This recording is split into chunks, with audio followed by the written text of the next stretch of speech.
Mute it. Hmm.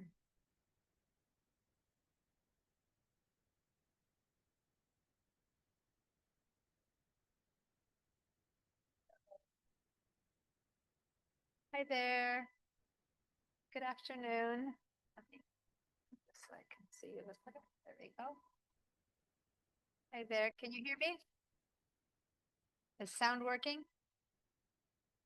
No? Yeah. Rebecca? Yes. Okay. There we go. Set people in. Someone's joining us today. It's new to us. That's good. They're joining as we speak. And then there was one more person today who wrote to me. I gave them the link. So hopefully they also come. All right. Hi, Tatiana. Can you hear me? Oh, she's still connecting to audio, so no. All right. Can everyone go to the chat and give a little hey ho in the chat? Let me open my own and give a good afternoon. There we go. All right. Hi, Tatiana. Can you hear me? Yeah. How are Hi, you? Diana. I have a problem with getting to VDI. So when I got the message on my phone, like six. I'm putting the volume higher because I can't hear you well. Can you see that again? You said you're having a problem with VDI? Yeah. So I when I tried to get it, so I got the message on my phone with the number, and I put this number, and it's pull up the it's something like this page. We unable to get this page, something like this. So let's give it a try online. So I've got Gretchen is signing in right now. Tatiana, both of you are new to this. I will try. Well, give me a second. Let me check in with Gretchen, who hasn't been here before, and then I'll see if I need to help for the same reason. Help her. Hi, Gretchen. How are you? Hi, I'm good. Nice to meet you. Thank so I'm glad you you. got my email. I did. Thank you. All right. So, hi, Eric. Hi, Samuel. Hello. Hi, Mike. Hi, Rebecca. So, Tatiana and Gretchen are new to us today. So, I just want to check in with them for a minute, how they're doing with Photoshop and BDI or whatever they need. So, meanwhile, open your Photoshops and bridges and hang in there for a second. And if it's going to take much longer than that, I'll let you know. So let me check in. So Tatiana was mentioning she was having issues with VDI. Gretchen, how are you set up with Photoshop or VDI or what's up? I have Photoshop. I have the whole Creative Suite. Okay, you have Bridge installed. Many people have Photoshop, but they don't install Bridge. If so, and if you have Creative Suite, why don't you go and download Bridge right now? Yeah. Go ahead and download Bridge, and then I'll help you download the class files. Good. Now let me talk to Tatiana for a minute. Hi, Ed. All right, so Tatiana, do you know how to share your screen? Yes, I tried to do it. Okay, go ahead and do that because then I can see what the problem is that you're having. Because if it's at the two-factor authentication issue, that's one thing. But if it's a VDI issue, that's another. So let me see where you're having an issue. Давай. So meanwhile, hi everyone. Nice to see you guys. Sue is here and I in my in-person class, but today the Mac, the long story, it is the other thing isn't working. So here's Sue. Say hi, Sue. There you go. It's funny because I come from my afternoon class where I have a full classroom, and then here it's like you guys are online.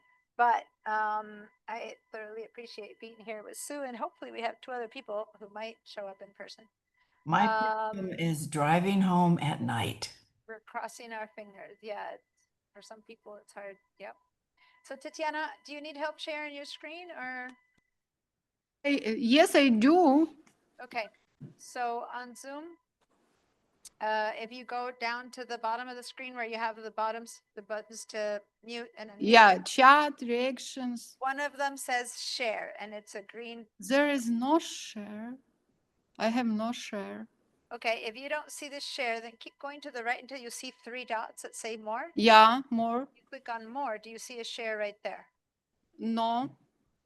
A whiteboard settings, stop incoming video. Okay, so then go ahead and read to me from the left to the right. You have audio, video. Keep reading everything you have.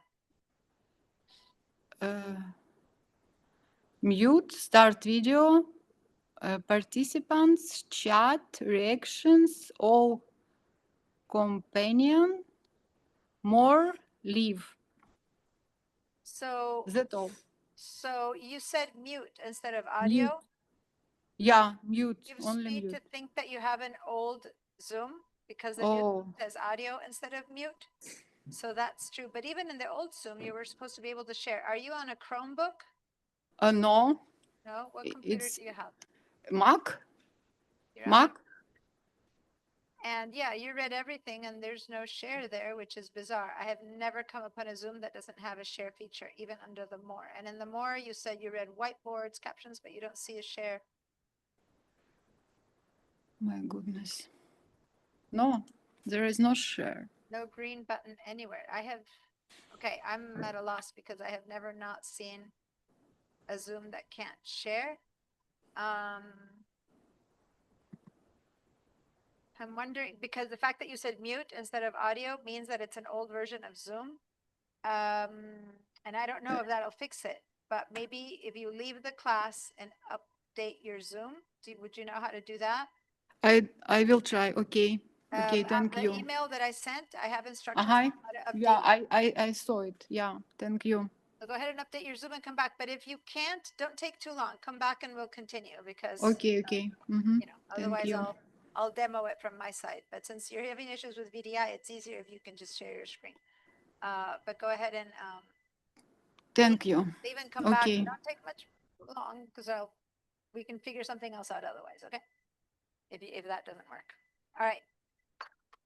All right. So hi everyone else.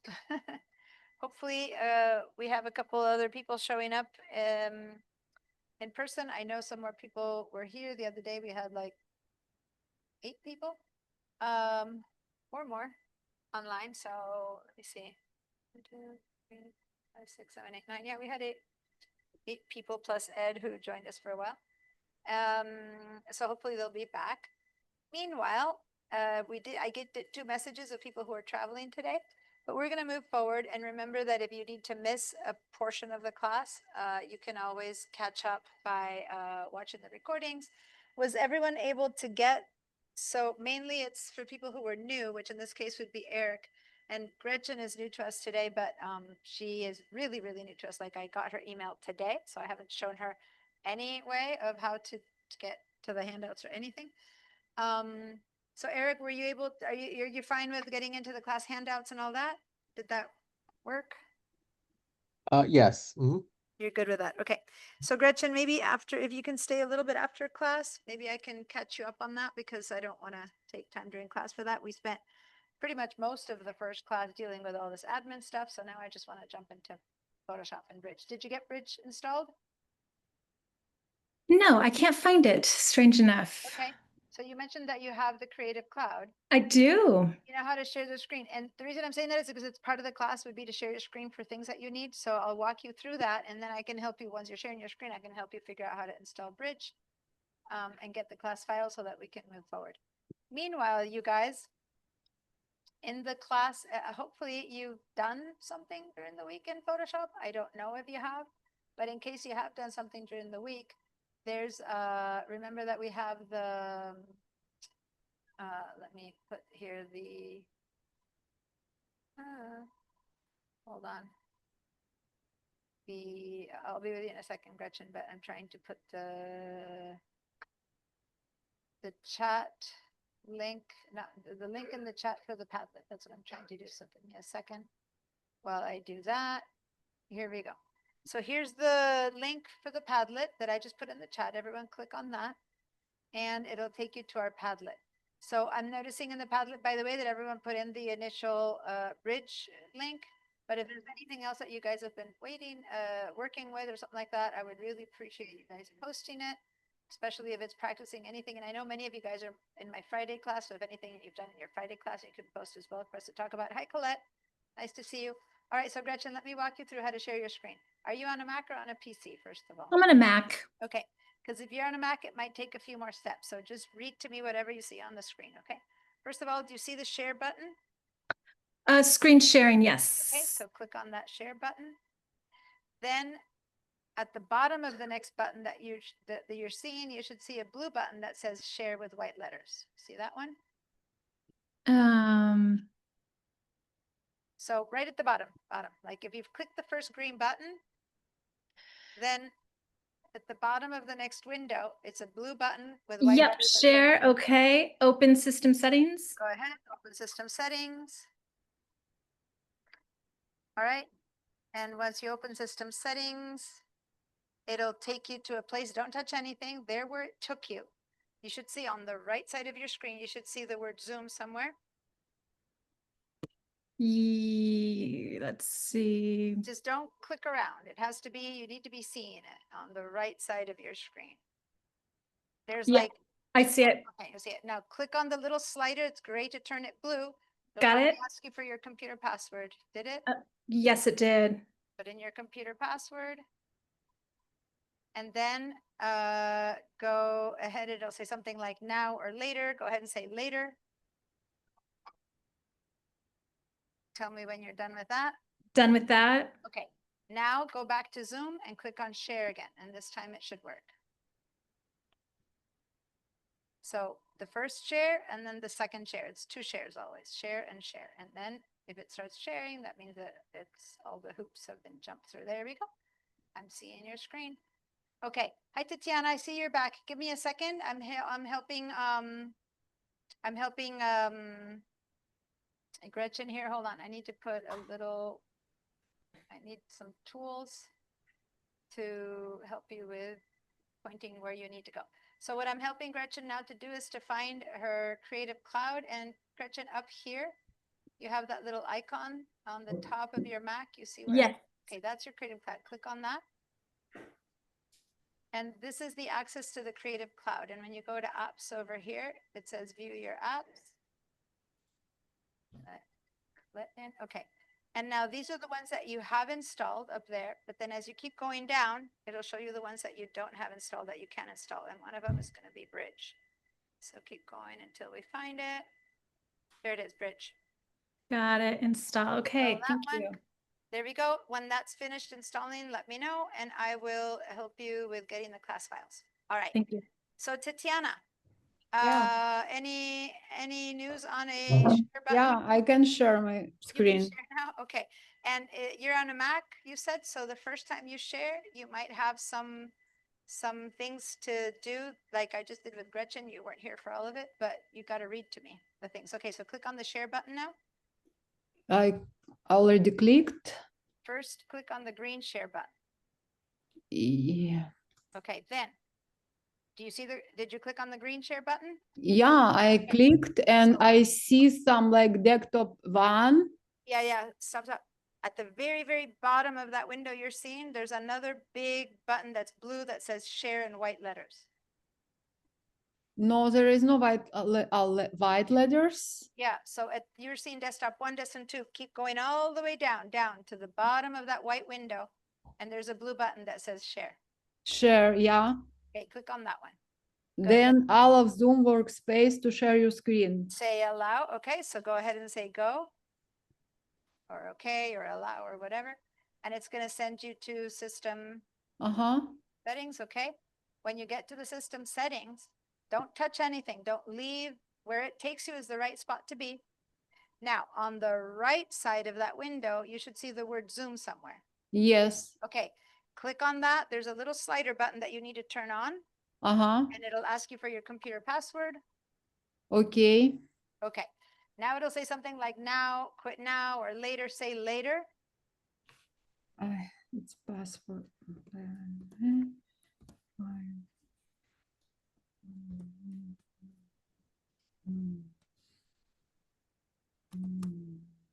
What are you, read to me, because I need to know where you're at.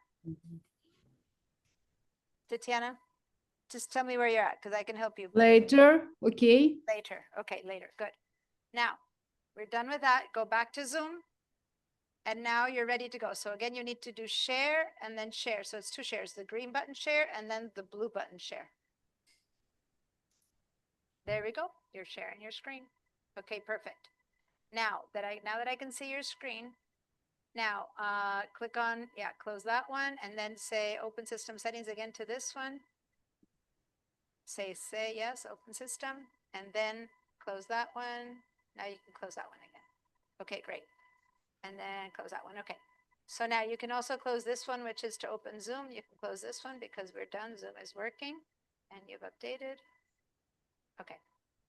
Now, just for me to make sure, it's saying that this isn't supported. So let me look for a second at what version of computer you have. Can you go up here for a second to this Apple?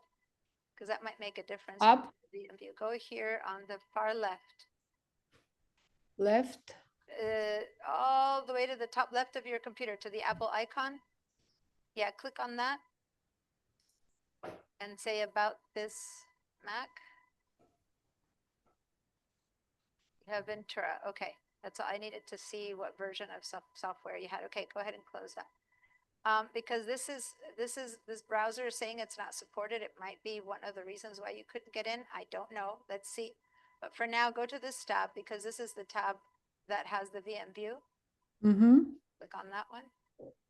And let's see what it's saying and why it's not letting you in. It could be that you need to, yeah, go ahead and go in. Okay, click on that.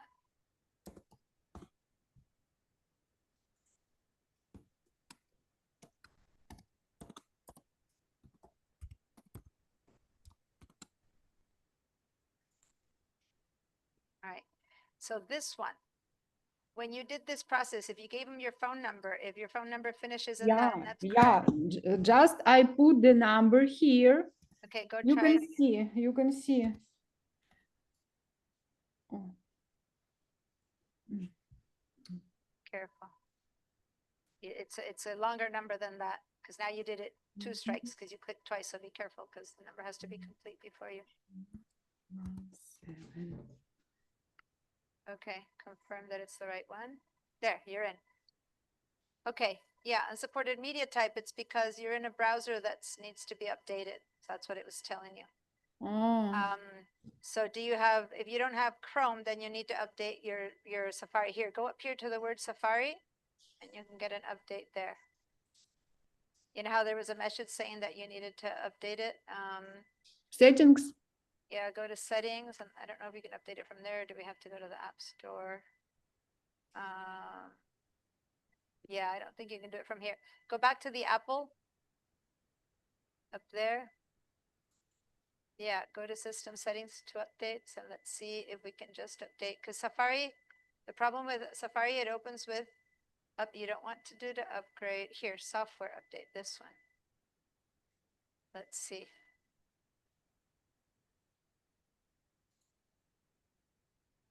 Okay, now go over here and scroll down. You don't want to go up to Tahoe, but you want to go down to the system updates. Other updates available, go in there. Your Mac is running Ventura and there's updates in Ventura. Yeah. Okay, so go ahead and install that. See how Safari has an update? Yeah.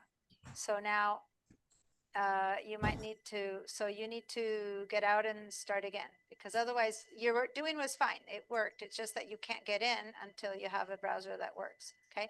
So go ahead and leave Zoom again. And So then say, try again. yeah, but it won't let you because Zoom is connected. So you need to leave the class again. Then Okay. you can say update and then you can join the class again once it's updated. Okay. Okay. Okay. Thank you. So you're welcome. All right. Okay. So, and you need to leave Zoom first or it won't let you try again. So go and close, leave the Zoom class and then click on try again. I can't kick you out. You have to leave on your own. Let me stop your share so that you can find the leave much better. There we go. Hopefully you can find the leave right now. So guys, yeah, whenever you, Zoom updates a lot. So whenever you start a new class, just keep Zoom updated all the time or it doesn't work. And the same with other browsers and stuff. But this is, she's trying to get into VDI to be able to use the software. Your stuff needs to be updated. Okay. So, thanks everyone for being patient. And now I'm going to share my screen with Bridge and Photoshop. And here we go. Cool. You guys over here so that those of us who are here, it's cool, can see you. So you guys are not seeing Sue, but she's seeing all of you guys, and I'm seeing all of you guys on the side. Okay. So while, oh, I had to help Gretchen with the class files, but let me get people started for a second. Let me just show you a bit what Bridge is all about. And then while we're working, Gretchen, I'll get you onto the class files. For now, do you have any photos somewhere on your computer that you can access for Photoshop? Absolutely. Okay, so for now, just for what I'm going to show right now, grab anything and then I'll get you to the class files, okay? Okay. It's just that we did a lot of this kind of stuff last week and I wanted to jump into working. But as long as you have anything to open, go for it. All right. So, first of all, the link that I gave you on the chat was for this page. And I see that Ed put a photo and let me click on it. We're going to normally start classes by seeing what you guys posted on Bridge, like as homework or as practice or as things that you want to show. And by the way, let me be clear that what this says is that successes and failures are welcome, because if I'm telling you to try something and it works, hooray for you, it worked. If I'm telling you something and it didn't work, then you bring it to class, you show it, and then I help you figure out why it didn't work and help you make it work. Does that make sense? I don't want just the things that worked. On the other hand, it's always really nice to see things that do work. Whatever I do in class, I don't want you to just do with my files. I want you to open a file of your own, be it a photo of a grass blade that you have, the coffee mug from this morning. It doesn't need to be a wonderful photo, or it could be a wonderful photo of Santa Barbara Harbor after the storm. What I want you to be doing is to be applying that which we're learning and show me how you're applying it. Does that make sense? So for better or for worse, sometimes it works, sometimes it doesn't, but you don't learn it until you do it on your own. When you do it following my instructions, you're just practicing it. You really learn it when you do it on your own on one of your images, okay? And as I said, it could be on a great photo or on any old photo. No shame to have whatever photo you have, okay? All right. So tell us, Ed, did you do anything to this photo, or is this wonder came straight out of your camera? I had to unmute, sorry about that. This is a picture that I took a few years ago and I've gone back and worked on it occasionally. And in this particular case, I actually used the new landscape masking to Oh, just see whether I had more control over it. It looks pretty much like the last time I did it, but it, anyway, put it in there. okay. So there's some masking going on right now in Adobe Camera Raw that is very new to people who've been doing Photoshop Lightroom for eons. There's some really, really powerful, strong new masking features that allow you to separate really carefully different parts of this to allow for, when I say masking, for those of you who have never done masking before, it means separating different parts of the image to work on them independently, to work on the ground independently from the water, independently from the sky. You know what I mean? Or if you had a person here walking on the beach, to work on the person independently, because maybe the person needs more light than the sky, or the ground needs less light than the birds. You know what I mean? So masking is the way we access individual portions of this photo independently from the others in order to make it the best it can be. Does that make sense? So that's a big part of what we're going to be learning here. So it would be interesting to see your before and afters, but let me just, and Ed is a very advanced student. So when I make comments to him, I might make comments to him that to you sound petty, but it's just because I know he can go one step further. For the rest of you guys, it's, if you're learning, I'll try to make comments based on your skill or whatever. I'm crying now. What?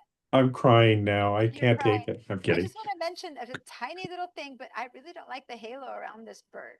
Like there's That some, was one of the things that I was trying to work on, and it still, because of the fact that I applied a LUT against this, yeah, so that I could get the dark and gloomy type of yeah, thing on it. It ended up having fringing on a bunch of stuff. And Yeah. that's one of the things, I know how to get rid of it. It's real simple. I just crop it. I don't have Well, that bird in there.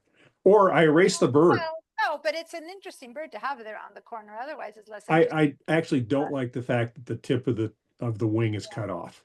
Well, one of the few things I don't recommend AI for a lot of stuff, but for people who are okay with AI, that would be an example where it's not completely changing the image. It's just a capture that was like a fraction of a second too late. Then maybe bringing the bird in and asking AI to finish up that bird maybe isn't such a horrible thing to do. I don't know, because in that case, that might actually give you a photo that you didn't capture. So I'm very torn about that. So I'm not saying that that's what you should do, but that is something you could do, like Yep. do an expand background, and the AI would fill that little bird wing. But that said, there's other features that we can use without filling in that bird wing. There's other things we can do to get rid of this halo without having to completely eliminate the bird. Anyway, so you guys, when I'm talking about these things to him, it's more for you guys to begin to get ideas of what's possible, okay? Not because I'm going to be like pinpointing little tiny things on a photo that you bring in. Each person who brings in an image at the level of what they know, I'll be making comments at the level of what they should be able to do or not do. Does that make sense? If a beginner had done this, I would have been, whoa, this is awesome. But Ed is not a beginner, so I'm kind of honing it. Does that make, I don't want to make anyone feel like now I can't show my image because it isn't perfect. These are just concepts. I would venture to say that even though it's a dark, stormy day, I still would like a bit more contrast here. It does seem a little bit muddy in the front. So I don't know if there's anything you can think of with that. But that said, gorgeous sky. I'm going to stop here, and we're going to get more examples of other stuff, and we'll talk a bit more about that. But yeah, normally when I tell Ed something, next time he brings it back and he's gone that many steps better. And I don't know if you're going to go anywhere with that, but today we're going to be talking a bit more about the retouching aspects. And this is an example of something that if you wanted to, you don't have to, again, let me explain. I believe in a photo not being fake, right? I don't believe in retouching things to the point that it's not your photo anymore, and then you call it your photo. But there are tools now that allow us to do things that I can't stop from teaching them to you because it is part of Photoshop. And there is a place in here where I could have just said, clean up the beach. And I'm sorry, the beach shouldn't be clean, so I'm not saying that it should be cleaned up, but you could say clean up the beach, and it would immediately go in and take all these little dots, which right now are rocks or pebbles or shells. You know, it's correct to have them be there, but there is a tool that would clean up that beach for you. You know what I mean? So you might want to consider the possibilities of what's there, not that you have to use them or not, because there might be a point where you might want to use those tools and understand them. There's also a tool that I'm going to show that just clean up the wires. Well, guess what? If you put that tool onto this photo, all these masks might be left without all of their wonderful wires, which are part of the boats, right? So you also need to know when not to use the tool or how to affect it so that it doesn't use the tool. But it might clean this wire out and leave those birds hanging because they'll have nowhere to stand on, right? Because there's a tiny little bit of a bird in there. But anyway, just trying to say there's a place for using the tools and for knowing how to use them, and when to use them and when not to use them, or how to adapt them or modifying them. Anyway, so since there's not much else to show, just know the beginning of the class is always going to be a little show and tell. And if you have questions, if you tried something, in the bottom of the comment, you can say, I tried this and it didn't work. I tried this and it worked. All these things were that we did in class, I did. Right now we have nothing that we did, so we're going to go and continue on making something happen. And oh, and by the way, Tatiana hasn't come back yet, but Gretchen, what you're going to be doing to post in here is we're going to be making screenshots of your work. So this is just a screenshot. You're not uploading the full file, okay? We're just doing a little screenshot and putting it in here, and that's all we're going to do. But you're going to see today when we start working, I want you to include layers and tools and all that kind of stuff. So one more thing before we continue, and I don't have Tatiana here, so I'm just going to ask you, Do you have, Gretchen, any Photoshop experience at all? None whatsoever? A lot? Medium? What's your? Yeah, I have tons, but I've taken quite a bit of time off, and that's why I was interested in this class because Mhm. there's just been so many updates. That's And by great. the time I get there, kind of get my sorts, it's just Mhm. my project could have been Exactly. done. That's Eric's comment, who joined us last week too. He Yeah. had a lot of experience, and then things have changed so much that you guys need to update what you have. So that's great. Yeah. Okay. And quite a few other people here are in this, and some of you guys are newer. The total newbie that was here last week isn't here today. I try to teach to the class, to the group, and if basically I have no very new people, then I can move forward to more advanced stuff. Shamuel joined us a class ago, and he's really good at doing things, and so he maybe not have as much experience as others of you guys, but he certainly is following everything really well. So that gives me a chance to be able to move forward a bit faster, right? So I'm really excited about that. So a little bit and following with what I was doing on my Friday classes, which again, Gretchen and Eric, you don't know about that, but some of these people are in a bigger group that I have on Friday. And we've been doing a lot of the newer tools that are coming in with Photoshop lately. And that Friday class finishes this Friday, and after that, it's over. So then everyone else who wants to join us here will continue here.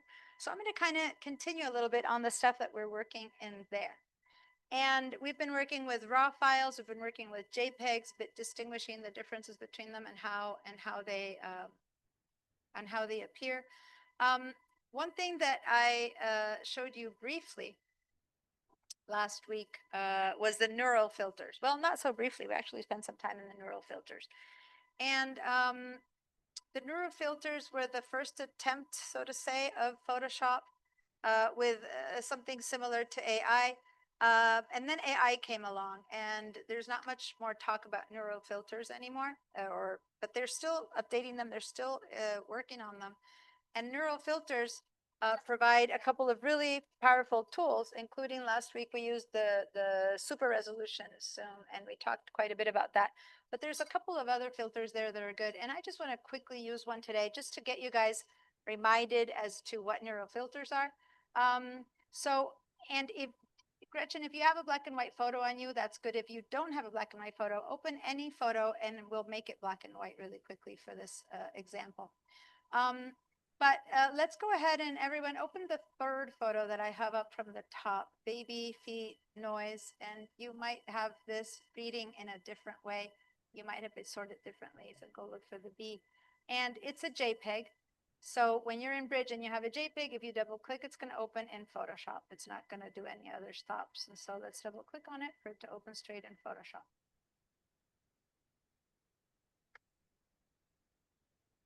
Now, double click, okay, let me just go back to Bridge. We wouldn't double click from up here, Sue, not from this area. We're going to double click from the area where the photos are in there. Yeah, and let me just see how come you have it in a different view. Hold on. Let's head over here to, you're not looking at it. You change the view. Go to Essentials. And let's click on that, or that little tiny guy. Yeah, that's when it gets hard, exactly. Click on that guy, and let's hit reset to save layout. There we go. And now click on this guy right there. And that gives us to the class files. And there we go, double click right there. So there's ways of seeing Bridge that show the images very differently. So let me just really quickly show you for a second. So she was in a view, I'm not sure of you, but like one of these views over here, which everything looks quite different, right? And so in her case, I just show, remember everyone that there's, for different needs and reasons, you can view Bridge in so many different ways. We're under Essentials. And when Essentials, for some reason, something changes a lot and you're not seeing things or whatever, it's always good to remember that you can go into Essentials and say reset to save layout. And then that's the basic view that we've been using of Essentials, okay? And then again, Bridge does so much stuff that I use like 1% of it in this class. But in this view, we can see a little tiny bit of each one of the photos. If we were to want to see this photo before we open it, but in bigger, one choice is this little preview here. then some of you guys might be look under publish over here or quick actions. You might want to go to preview and there's, but this is not really much bigger than that. And in fact, over here, I could have been going down here and sliding these to make them bigger or lower. So this isn't necessarily that much bigger.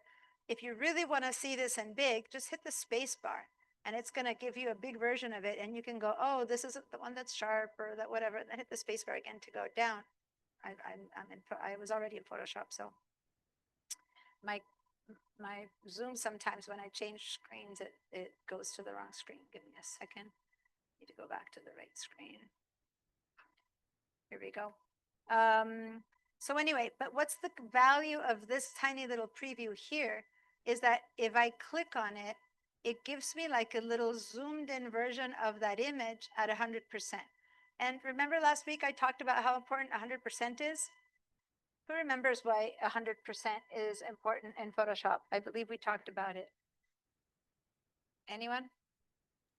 For printing. No, not necessarily. Good try. Anyone else? So 100%, and I know that some of you guys are holding back on answering, but that's okay. 100% is always the way we want to look at an image when we first open Photoshop to see the quality of that image at the best quality that our monitor can show it to us. And our monitors are all different. Some of you guys have high resolution monitors, have less resolution. But if I look down here, I'm seeing this image at 66% right now. See this number down here? It's telling me 66%, which means I'm not seeing it one-to-one to as well as my monitor can show it to me. So to get to 100%, I did show you guys the shortcuts last week, and I showed you Command plus, Control minus.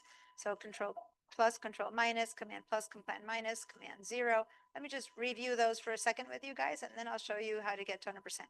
So Command for the Mac people, Control for the PC people, and then keep it held down, and then plus, plus, plus zooms us in, and then minus, minus, minus zooms us out. And then I showed you Command or Control 0, which fills the screen. But at a filled screen, we might still not be at 100%.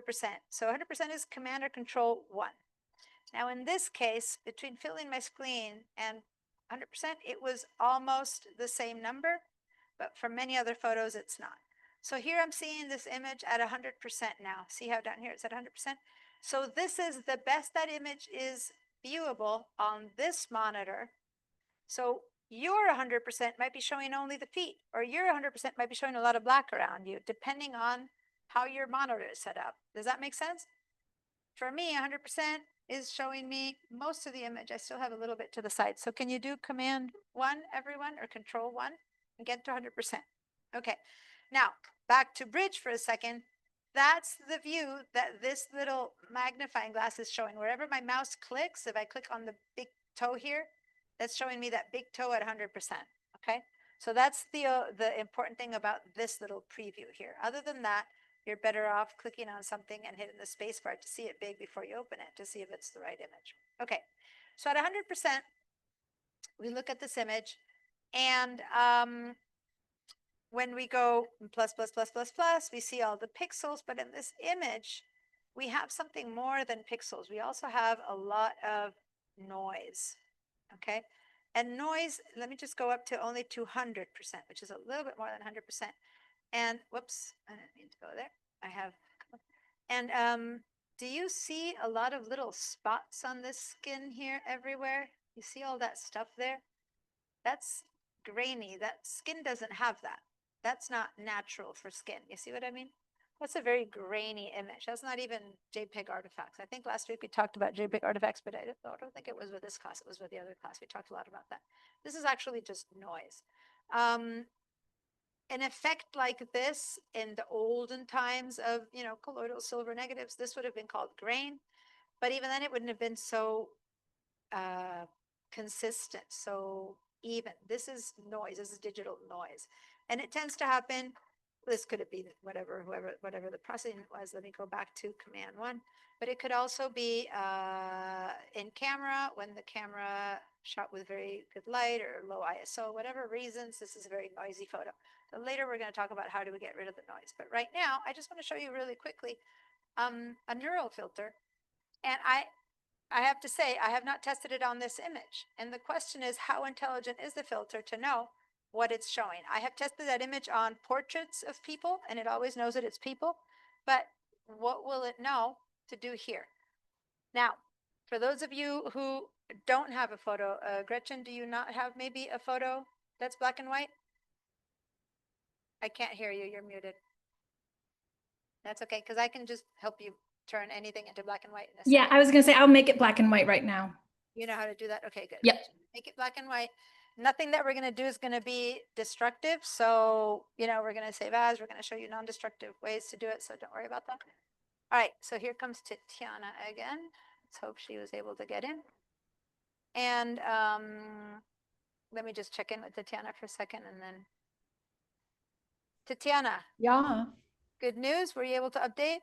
Yeah, I am updated, but I will try to go to VDI. Okay. Okay. Go ahead and try to go to VDI and then let me know. Yeah, Meanwhile, I whenever will. you're in, I'll help you catch up. But right now, Thank until you. you're in, there's not much we can do. Okay. So,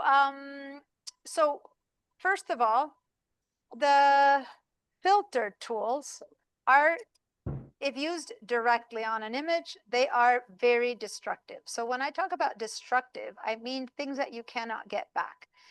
Let me start by saying that everything can be done non-destructive way as long as you save as, and this is a copy, then you always can go back to the original, right? So you can always do that if you're ever going to use destructive tools. But more and more, there's like virtually almost no tools left in Photoshop that are purely destructive. Well, that's not true. There are destructive tools still, but there's many, many times, more often than not, you can make it a non-destructive. Filters are something that I don't use much when they become like all these artsy, turn this into an oil painting. I mean, I'm not saying anything negative about them personally. It's not my type of art, but you could turn this into an oil painting. But filters are really useful because inside the filters tool is where you have things like sharpening and blurring and stuff like that. And so we've been playing with a few of those. I need to move some things out of the way here, which is why I'm doing what I'm doing right now. Get me back into Photoshop. So the important thing about filters is that before we use them, we need to make this a smart object. A smart object has many uses, and I'm going to deepen the knowledge of smart objects during this class because that's something that we always use a little bit in class, but we don't really spend much time exploring what they're good for. Today, we're going to use them just to make the filter that we're going to apply a non-destructive filter.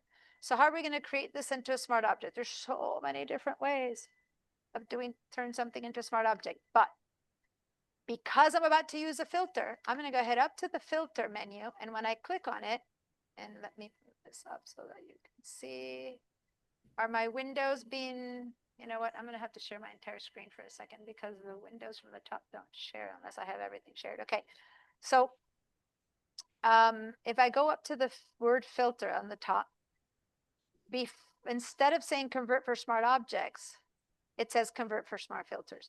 If I just go to layer, it would say just turn it into a convert to smart object. It's exactly the same thing, to convert to a smart object, then to convert for a smart filter. Another way would be to right click on my layer right here and to convert it to a smart object over there. So that's just 3 of the 5 or 6 ways to turn something into a smart object. But since we're going to apply a filter, let's do it from there. Let's go to filter and say convert for smart filters. Now, the message is telling you that basically to turn it into a smart filter, it's going to turn it into a smart object. So if you are at home and you don't need to see this again, you can click on don't show again and you'll never see that message again. I always keep it on because I need to keep demoing it, but you don't need to keep seeing that. Basically, it's telling you a smart filter is a smart object. So now you know that. Okay. So now I've converted it into a smart object, and the only visual understanding that this is true is because right here, I have a little tiny box on the thumbnail. So have you turned it into a smart object? So everyone give me a yes. Now, when I say give me a yes, Gretchen and Tatiana, since you guys are new to the class, and I know Tatiana, you're not following yet, but Gretchen, on the Zoom tools, there's reactions. It's a little heart-shaped feature. And when you go, it's called React, I believe. And when you click on that, there's midway through all those little icons, there's a green check mark. That's yes. And then there's a red X. That's no. And when I say, did this work? Did it happen? Then a green check mark means yes, or no means I'm lost. I didn't do it. Give me a hand. Okay. Were you able to find it? It says recognize hand gesture. Let's see. Okay. So underneath that, let me stop my share. It's a bit easier sometimes to find it before I'm sharing. So when you click on React, Mm-hmm. I only have two options, play chime for raised hands or recognize hands gestures. okay, so that's because it's the first time you're doing it, so you need to set it up. Don't bother with recognize hand gestures. Go with, what's the other choice? Play chime for raised hands. Oh, no, don't place chime. Then say recognize hand gestures. It's weird that it gives you, just, it's a choice that it's giving you. But then after that, you should be seeing now a bunch of little smiley faces and thumbs up and stuff like that. No? Mm-mm. Really? Yeah. And you're clicking on the React. Yeah. Oh, you're clicking on the little arrow next to the React. Don't. Ah, Click on the heart. got it. There Okay. we go. Okay. Now, midway, got you've it, yeah. got the green check mark or the red X. Tatiana, did you find those too? Um, Go to the React. oh, Just I find- just sign in the drive. I'm just signing in. You're getting in into the VDI. That's fine. Okay, Yeah. hang in there. Keep doing that. I'm Mhm. just showing you on Zoom. When I want people to say yes or no, just stop what you're doing for a minute and look at Zoom and find the little heart. That's the reactions. It'll be next to the share button. And when you click on that, you'll see that there's little balloons and hearts and thumbs up and stuff like that. Do you see that?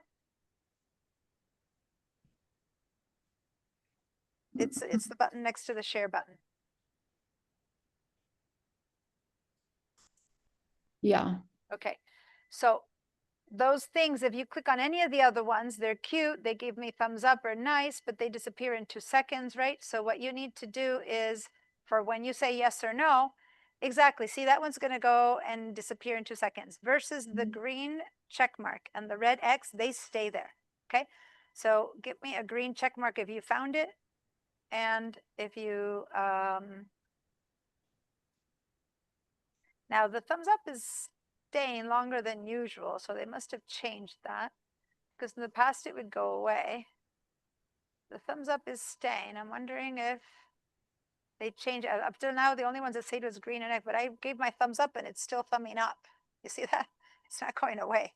It's kind of weird. It's the first time one of those doesn't go away. It's gone away from my screen, but it was there for quite a while. But it was there for quite a while. Usually it's there for 2 seconds. This time it's like they're making them last a bit longer, but they still go away.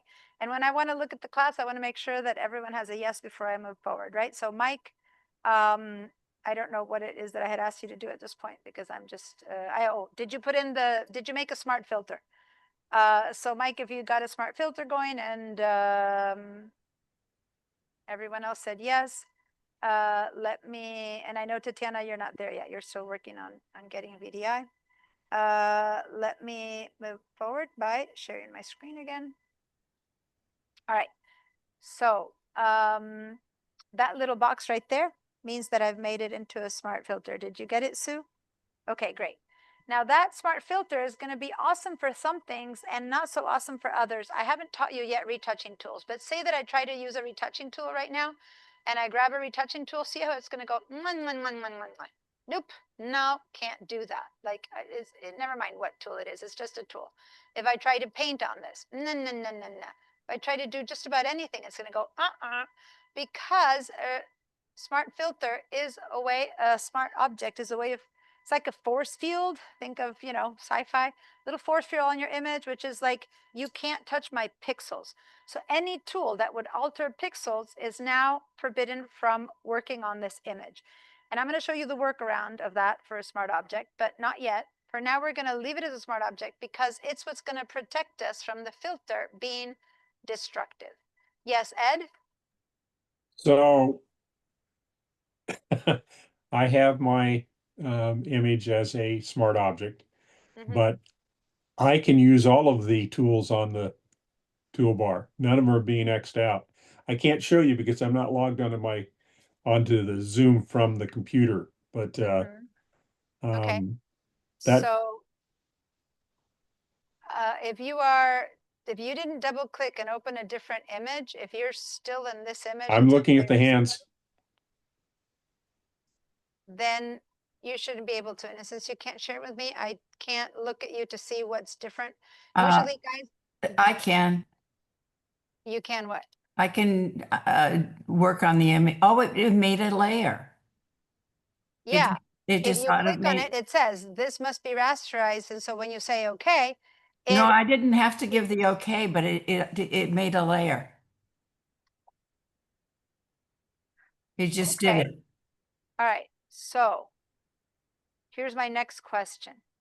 What I've been saying is true for the past hundreds of years, but I updated a new Photoshop this morning. that's what I was about to say. Photoshop, I know. You remember what I said last week? Photoshop is changing daily. I'm at school now. My Photoshop won't change daily because school updates every so often. And I'm at 26.10. It's And 2020, it's 11 was the one this morning. You're 26.11 from this Yeah. morning. So if you just updated and the smart object is acting differently, that is not something I can demo right now. Rebecca, can you demo yours since it Well, can't? I'm 26.10. Well, go ahead and share your screen for a second, then let me see what he's talking about. Let me see what you're talking about. I'm trying to log on, by the way, just so you know. That's fine, yeah. Here's the thing, guys. Before Photoshop would update once every couple years, then once a year, then once every 6 months. Now it's like weekly. All right. So I Z'd it out, but see, brush. Go above to the retouching image. We're going up to the little band-aid that's above the brush. Okay, go ahead and try to retouch something. Click and drag. Okay, and let go. And hit return just to make it happen, just to see. Got feedback, removing area. You're right. Okay, this is crazy what we did, as you can see, but We lost the feet. not only did it work, but look at the sign. We created a new layer that is make changes without affecting the original content. Because this is what I used to do. I would to show you how to do this by hand. Now Photoshop is doing it for you. So that's interesting. All right. There you go. And you have the same version as I do. So it's Yeah. really bizarre. So go ahead and Command Z undo because your fingers are horrible and scary and ugh. But but you're right. That tool is working, and that means that so that's interesting. And I have used Photoshop for 20 something whatever years and or more. I swear every week it's different. And every year you guys are in my class, and every time when I'm teaching the Friday class, I teach from home, and I upgrade that one myself. But the school one, Diana, I figured it out. What is it? All right, so if you're in the remove tool and at the top of the toolbar, one of the things, the changes they made was it told you whether you wanted to output it in a new layer or in the image it's on. And I'm sure I'm on layer. She's probably on layer, and you're probably on the original, which it wouldn't let you do. Yeah, but I don't have the choice that you're telling me. You don't? No. Look, I'm Okay. sharing my screen now. See, so that's why there's a change there. Right now, Well, in you my don't retouching have tool- sample all layers checked, No. which, Well, the sample all layers still doesn't give me that. Sample all yeah. layers has always been that. It just is not the thing that makes me that choice. So there's something up in the update. I'm gonna go home and check it on the update. So, Okay.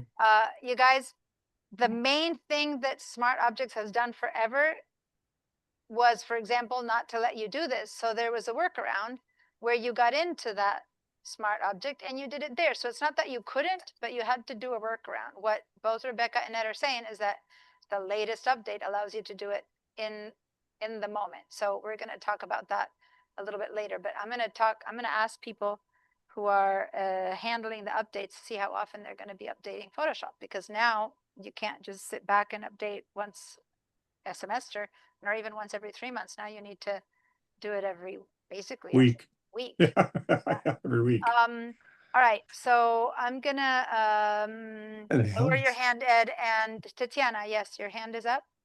Yeah. Can I share my screen? Are you ready? Do you have VDI open and ready to go? Or Yeah, are you trying to yeah. get into VDI? I'm here, but Okay. what's the next? All right, so give me a second. Let people sit them somewhere working, and then I'll go over and help you with VDI. So I'm gonna get some stuff going where people can play around with this, okay? Mm-hmm. All right, so here we go. We have this image made into a smart object, and that's the only way to work with filters, even whatever update you have. Let me, for a second, show you why not. So right now, I'm going to show you the opposite. Don't do this. This part is just watch. If I don't have this turned into a smart object, see how there's no little box there? If I were to apply a filter right now, and I'm going to go apply any filter, a really crazy one. I'm going to do something that's kind of bizarre to this image. So just so you, something I would never do to an image, I'm going to say okay to that. This is a crazy filter. See how it happened to my pixels? Like, see my little thumbnail? See how everything there is happening to my pixels? There, if I say, oh, I didn't like that, the only option I would have right now is hopefully that I can still undo that choice. But if I were to save this file as is, it's stuck this way forever. Like it's a permanent, and this is what we call a destructive modification. And my goal is to teach you to do everything in a non-destructive modification manner, okay? So I'm going to undo that, and the undo is so important, but it only works a few times before you run out of undos, right? So I can either Command or Control Z to undo, or I can use the history panel up there and then just back up one time to undo the twirl. I'm going to redo the smart, convert for smart filters. And now I'm going to do that exact same thing again, just demo time, okay? Now I've done that exact same twirl, but I did it to a smart filter. So look at how different my layers look right now. And if you can tell in the zoom, my feet with my hands are still there. The twirl isn't there in the thumbnail. You see that? I'm seeing it here, but it's not in my thumbnail. And if I want to say I want more or less of a twirl, I can double click on this word twirl, pull it up again, and then twirl it less, twirl it more, twirl it whatever I want to do, twirl it in the other direction. So it's editable, it's modifiable, or I can even turn the eyeball. I lost your volume. You're mute.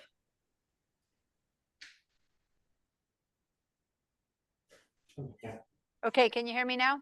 Yeah.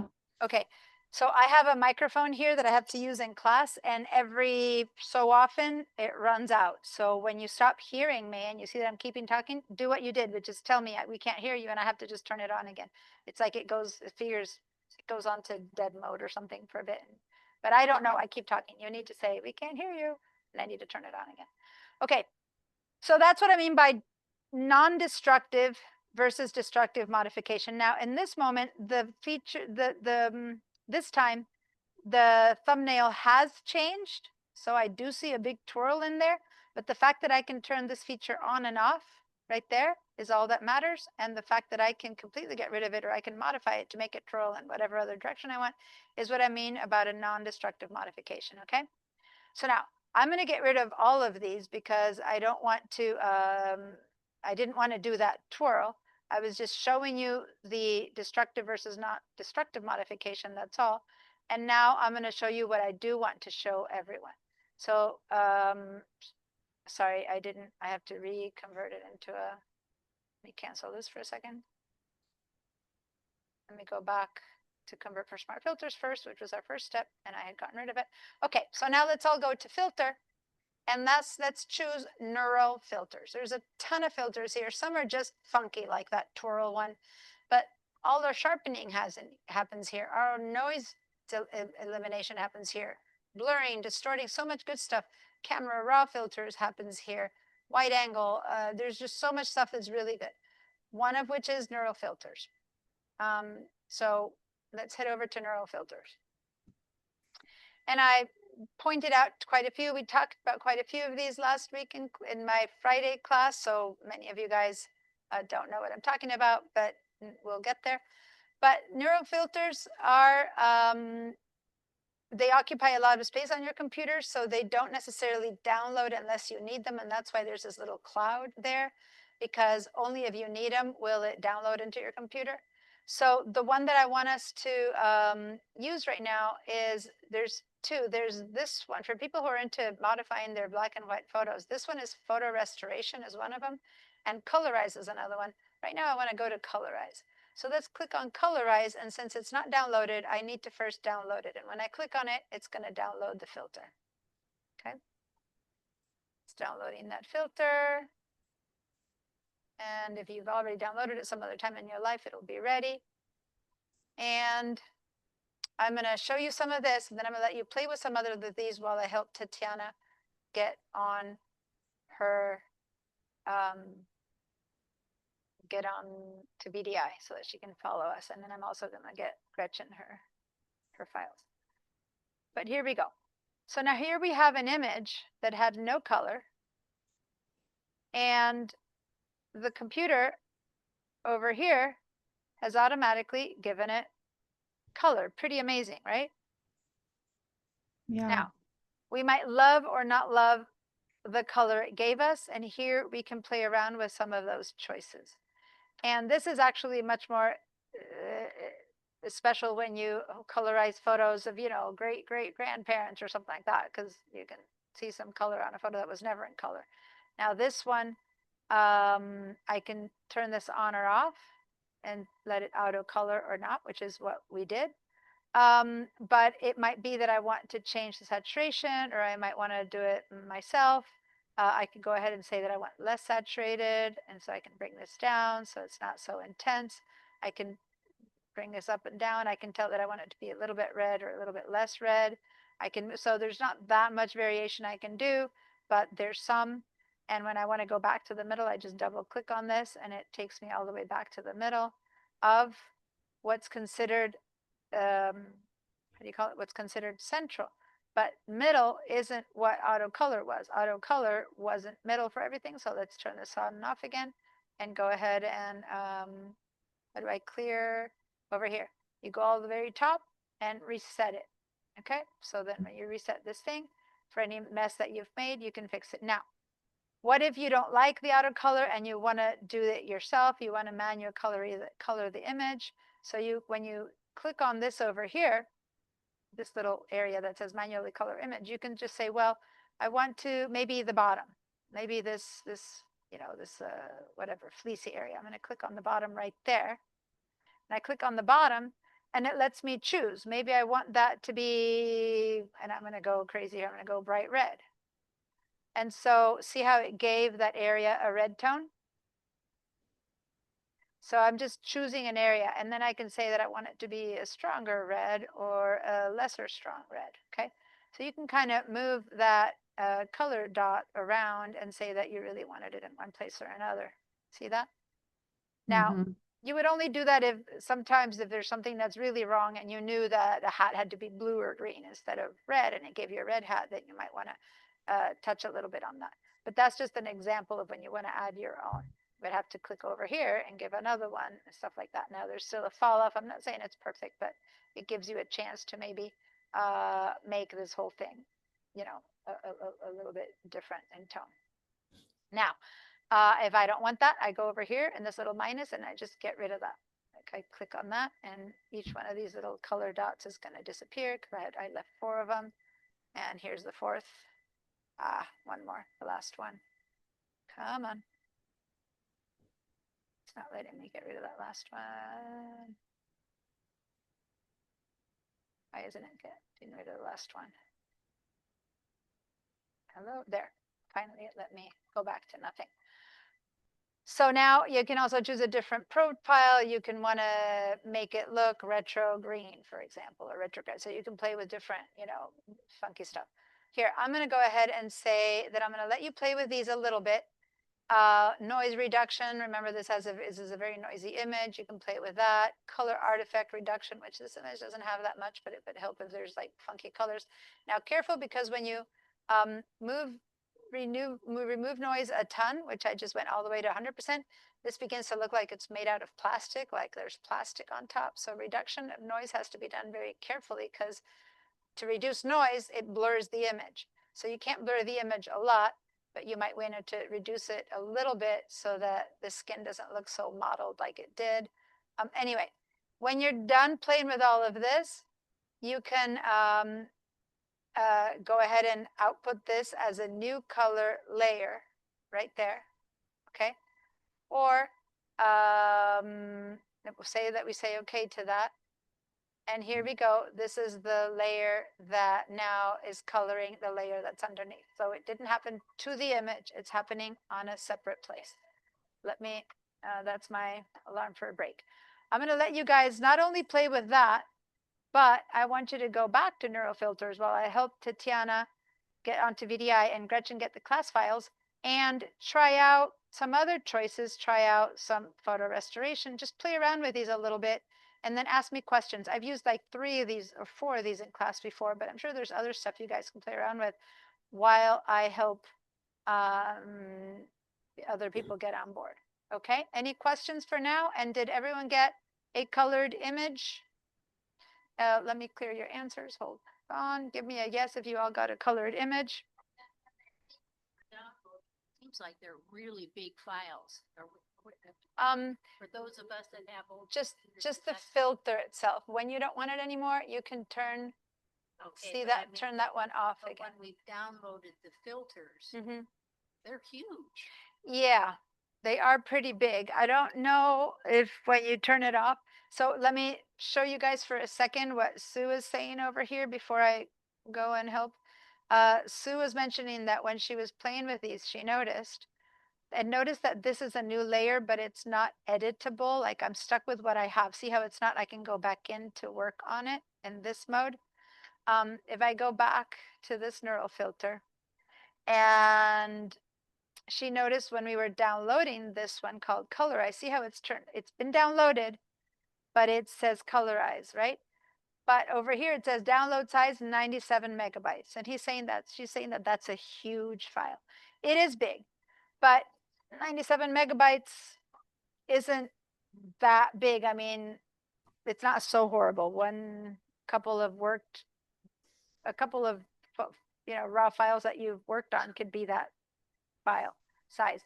But yeah, if you have an older computer that doesn't have much space, you might not want to download all of these at the same time because, it takes quite a bit. But right now, if I click on this Colorize one, it's already been downloaded. Can you undownload it? I don't know that. That's the kind of thing that Ed can look up when he's waiting for me. Tell me, can you undownload it? I do know that you can have to turn it on or off again, but once it's downloaded, it's in your computer. So I'm not sure if there's any way to undownload it, but let me just show you one more thing though. I'll turn this on again. When I had you guys export it before to a new layer, it turned up as a new layer that's not editable. You see that? It's not something you can do. I mean, we can get in there and mask it or whatever, but we're stuck with it, right? Versus, and I'm going to turn this eyeball off for a second. I'm going to go back in here and do it one more time. And I can also go and open it on. And this time, I'm just going with whatever they choose. Instead of outputting it just as a new color layer, I'm going to head over here to output, and I'm going to choose output again as a smart filter. That's one choice. I could also output as a masked layer, which for those of you who understand masking means that you can then modify that mask. But I'm going to just go with smart filter this time. And I'm going to say okay to that. And this time, the neural filter appears as a smart filter. So as a smart filter, that means that I can now turn it on or off, or I can double click to go back in again and then say this time I want it to be more red. Then I'll say okay again. And now it's more red. Then I go, I didn't like it red, so I'm going to double click on it again. Now I want it to be more blue or green. And I'll say okay again. See what I mean? By being a smart filter, it allows me to keep editing to my heart's content. Okay? So you guys play around with neural filters and or even with this one and the different options that you can get. And while you do that, I'm going to stop, and now I'm going to have, before I help you, Tatiana, let me get Gretchen to download the class file. So Gretchen, can you wait, before I help you download the class files, you said that you were going to turn in the form, but did you turn it in? Are you officially registered? I emailed the form to When? that this right after you got the email. When was that? Like, Okay, let me check if they got you registered, because if you're not registered and I need to check, then you won't be able to get the class files. It only is available to people who are in the class. So let me, if not, you'll have to wait till a little bit later. Let me just check whether you're in the class or not. Give me 1 sec. Class roster.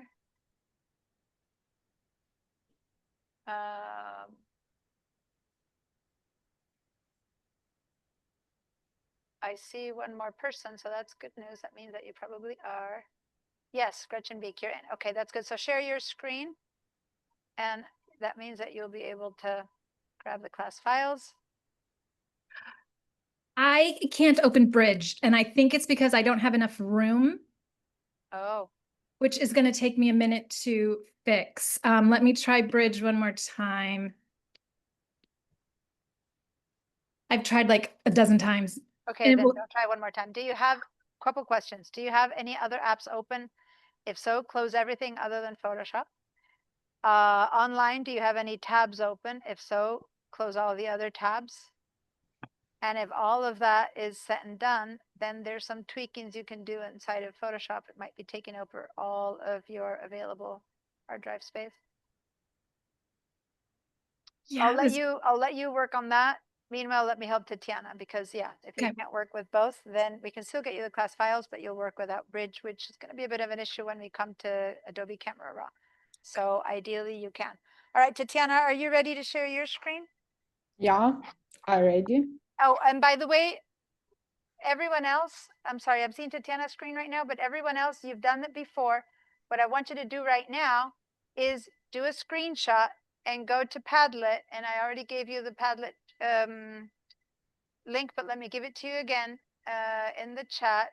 Go to Padlet and post a screenshot of your smart filter with the colorized image, okay? All right. So Tatiana, here you are. It worked, you're inside. And now the thing that we're going to do, go to Bridge down here. Okay. And now you can click on that little X over here to close. This is showing you new stuff. You see it way over there, a little X that's almost hiding. Yeah, click on that. There we go. All right, so head over to this PC and click on Google Drive. Double click. Now go to Shared Drives. Double click again.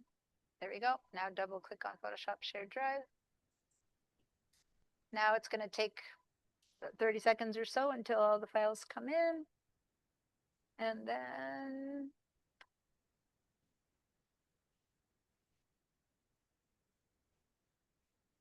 there we go. Give it a little bit longer because I need the top one. There, that one. Can you right click on this one and say copy? Oh, you double clicked.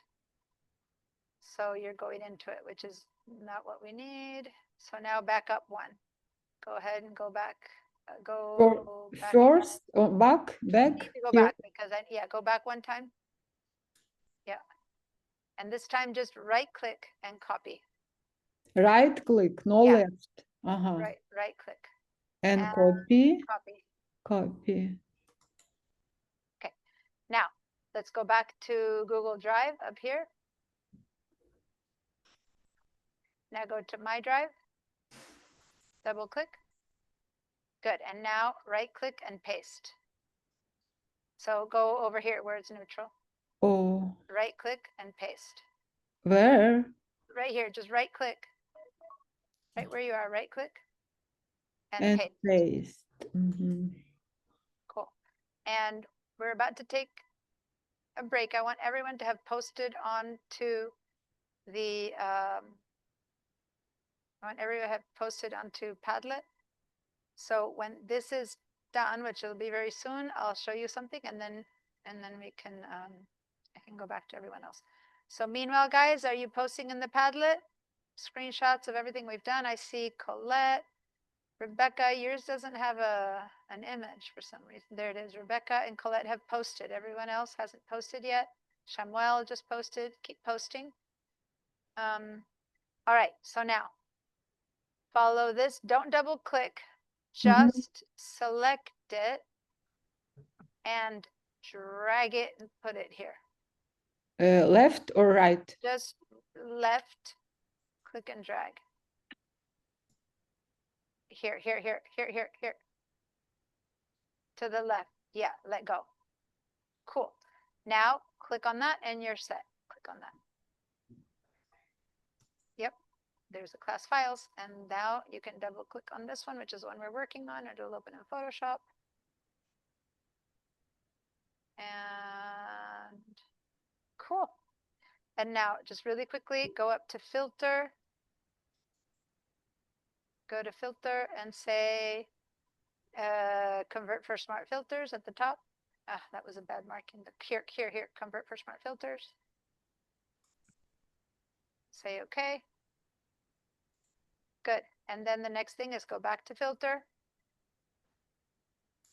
And now say neural filters.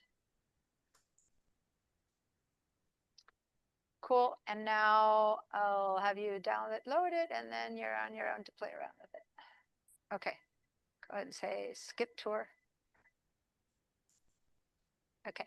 And now turn on, click here on download colorize. Yeah. And when it's done colorizing, then play around with that because this will get colored. And there you go. You're caught up. Mhm. Okay. Okay, thank you. You're welcome. Stop your share. And okay, so let me look at Padlet, you guys. There's Eric, there's Shamuel, Rebecca and Colette.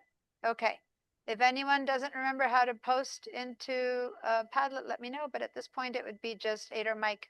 Mike might not be around. He's not responding right now, so maybe he's busy with something.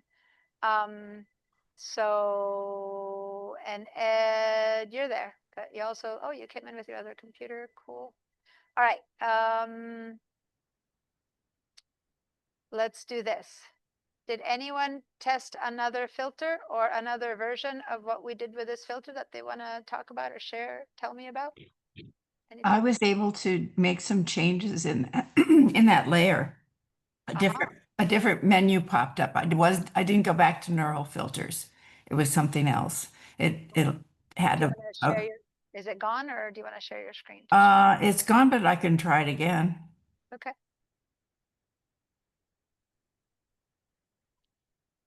So I went here.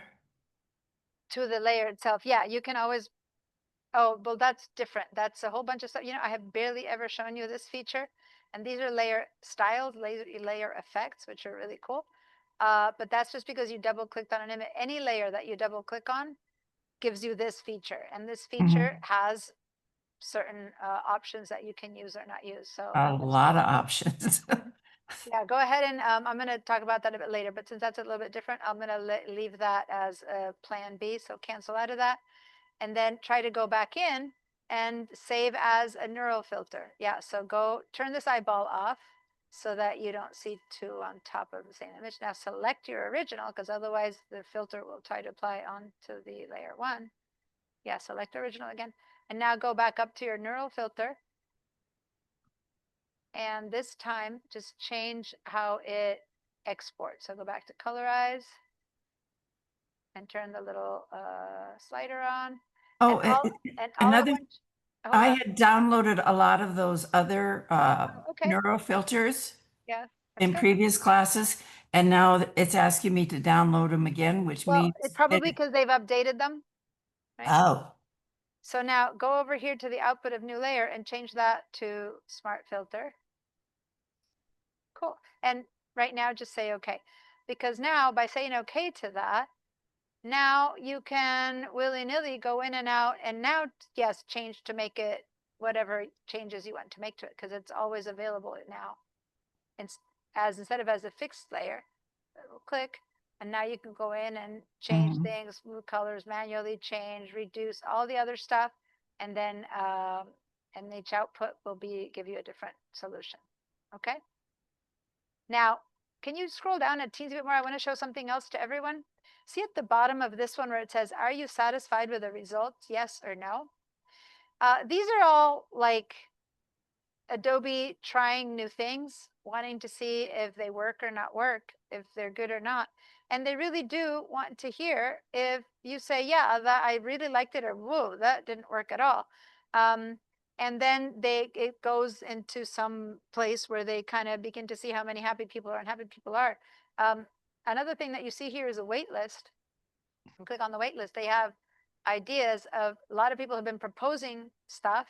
And these are the ones that have been proposed. So if you would love to have a water long exposure version, go ahead and click on that for now. If you think that's a good idea, you go, ooh, I'm interested. So you give them I'm interested. When they have like 10,000 I'm interested versus 1,000,000 I'm interested, they're going to work harder on the one that there's 1,000,000 I'm interested. You know what I mean? So shadow regenerator.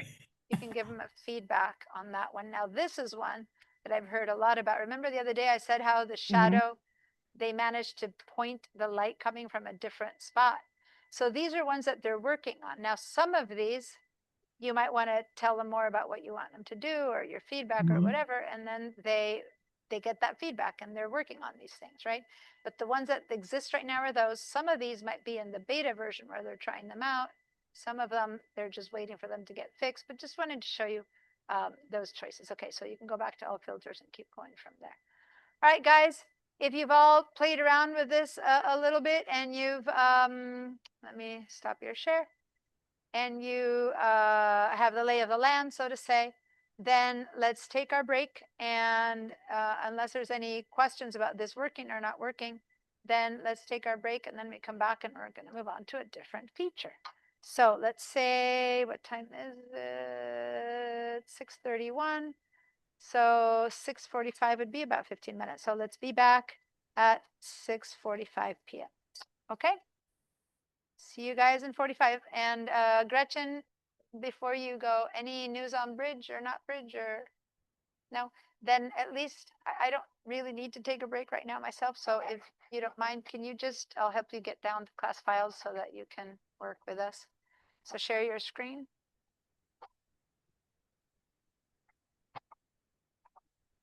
All right, so now let's go to, oh, hold on. Go back to where you went. It isn't installed. Bridge doesn't, it hasn't installed yet. So Yeah, that's right. Here, watch. It'll go to 1%. Oh, okay. It's just not installing. It could be because you're on Zoom. So I don't usually like people to disappear, but why don't you,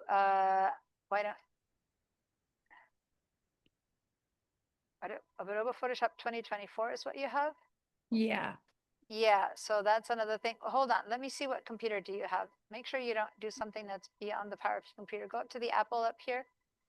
Tell me what about I this think Mac. I just, Go and say about this Mac. You have an, ooh, you have an Intel. I'm just using all my, Intel Pro, 4 gigabytes RAM, memory, Sonoma. Yeah, you're pushing it, but yeah, your computer's getting to the place where it might not be able to handle a lot of this. But most importantly, how much space do you have in your computer? Can you open here, Finder window for a second so I can get an idea of how full your computer is or not? See down there? Or where do you want me to go? yeah, maybe even better, can you open your system preferences, your system settings down here on the dock? Can you go to general? Oh, general and storage. Yeah, you don't have. I was gonna work, no, this has been a problem for the last couple weeks and I was Yeah. gonna try to work on this before class, but Yeah, so forget trying to do anything and almost forget downloading my class files because my class files are going to add another gigabyte. Just work with something you can for now, do screenshots and post, and then work on this. You have until Monday to see if you Okay. can get a bit more space before, but and then I'll show you, and then yeah, because well, I'll show you how to get to the class files though, so that you can do it. Go to browser, Safari, whichever one you're using here, Safari. And by the way, mail takes up a ton, believe it or not, it's a very intensive program for how it uses the computer. So if you can like right click and quit, or you can quit from the top. sorry, let's just That's use a good habit. one to have. Yeah, it's a good one to have off when you're doing all this stuff. Okay, so go to my.sbcc.edu. my.sbcc.edu and hit return. Okay, and get into, okay. Now go over here to Gmail. Do you see that? Yep.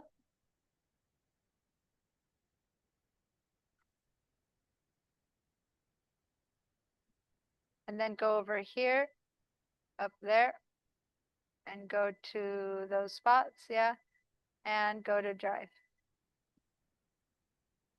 All right. Okay, and then here, move this back because you moved it out of the way and I can't see it. I need to see the left side, so move this back over. Okay, go to shared drives. Did someone come in? Okay. So the shared drive still isn't showing my file. So you were just signed in and that's what's happening. So let me see if I can go in and add you individually. Because when you're just signed in, it doesn't really have time, it hasn't had time to give you the class files. So do you remember your username? Pipeline username? Yes, I do. Do you want me to? Yeah, just Yeah. tell me your username. I think it's GJBEEKE. There you are. KJ Beek. Okay, I'm going to allow you in and let's see how long it takes. Oh, it there is, you it are. popped in. Okay, so double click. Okay, and then this file right here, the first folder, go ahead and right click on it. Right click. I don't. Do So you I have just a mouse or do you have a laptop? the laptop, Okay, the and laptop, I have the my right click is, pen. okay, 2 fingers down on your laptop pad, that's a right click. Okay. But if it's not enabled on a Mac, you might still need to. So if you just, yeah, there we go, and download. We use right clicks a lot. So right click is on a laptop is 2 fingers down. Okay. Thank you. And if you're using a pen, then it's control click of your pen. But anyway. Got it. down. Control click a pen because I do use that a lot. All right. So now there you go. I can't help you with, right now you have the class files in your downloads folder. When you make space or whatever, and you can open Bridge and you can use it, that's fine. For now, you can open Photoshop and open them from your downloads folder individually straight into Photoshop, but that's not going to give you the bridges needed for Adobe Camera Raw. So it's okay if you don't have it today, but keep working on trying to get them. Otherwise, there's a workaround. I can have you use Camera Raw as a filter here for when we're using it differently. You can open it this way. Okay. Yeah, no, I'll definitely have more storage by next class. And you had said in an But email. it's not just about storage. It might be that it's got to do with having your computer have a bit more processing power. I don't know. Okay. Bridge isn't one that needs a lot. It's Photoshop that's a hog now. Photoshop needs a ton of No, processing power. And I don't know at what point your computer is just getting too old for it, but we'll try it. A worst case scenario, if something doesn't work, you can go into VDI, which is what Tatiana is doing, and then use the schools version. Okay. VDI. Now, Tatiana, I have 4 minutes or 6 minutes left of my break. Can I ask, what's the question, to see if I answer it now or if I take a little break? How can I post? Okay, you can take some break if you No, no, need. but ask me your question, because I don't want everyone to wait later. If it's a question I can answer now, I'll answer now. About posting, how can I post? Oh, how to post. Everybody post, but I know. Yeah, you need to do a screenshot. Do you know how to do a screenshot? Yeah. Okay, do a screenshot of what you did. And then I'm gonna put in the chat. I'm gonna put the link again, right? So let me share my screen and show you. And you two, hold on, let me share my screen. Here we go. And Sue, I'm gonna help you post because I want you to post as well. Oh, you did the nano banana, Ed. Okay, I'll talk about that in a minute. Okay, so here we go. When you click on the link to post, if you've done a screenshot, then go over here to this plus sign. Down here at the bottom, there's a little circle, and then you put your name first. So I'm going to put Diana. Okay. Actually, I don't think I made a screenshot yet, but anyway, you put Diana. And then you can write what it is that we're. So this is a neural filter called Colorize. And then first we converted layer into a smart filter, right? So I kind of explained the steps, and you guys can do that for your own memory, or I try to do it. Then I opened neural filters, modified the image to my heart's content. In my case, I just left it in the auto as I kept working with you guys. And then output to new layer is not editable, although it is non-destructive. Output to new smart filter becomes non-destructive and editable. Hold on. Becomes onto it. And then here I'll post the screenshot. It's just that I haven't done a screenshot yet. So let me go do a screenshot. And mine, my last one is green. So I guess I'll have a green version of mine as my screenshot. And then I'm going to go over here and post it. I'm going to go, I believe, my screenshots. Where are they heading? I was changing. Hold on.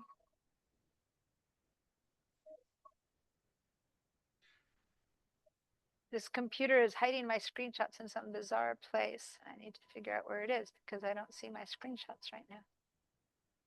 These are the screenshots from last week's class, and right now it's not giving me today's screenshot, which is bizarre. It happened before. So I'm just going to open any old screenshot just so that you can see. I'll grab one. So this isn't today's exercise, but it's showing you how to post it and then hit publish, even though my screenshot is not up right now because my screenshot isn't saving, and I noticed that last week, so I need to do that. Okay, so I'm going to stop my share. Oh, I didn't get it. Where It's is it? easier if you share your screen.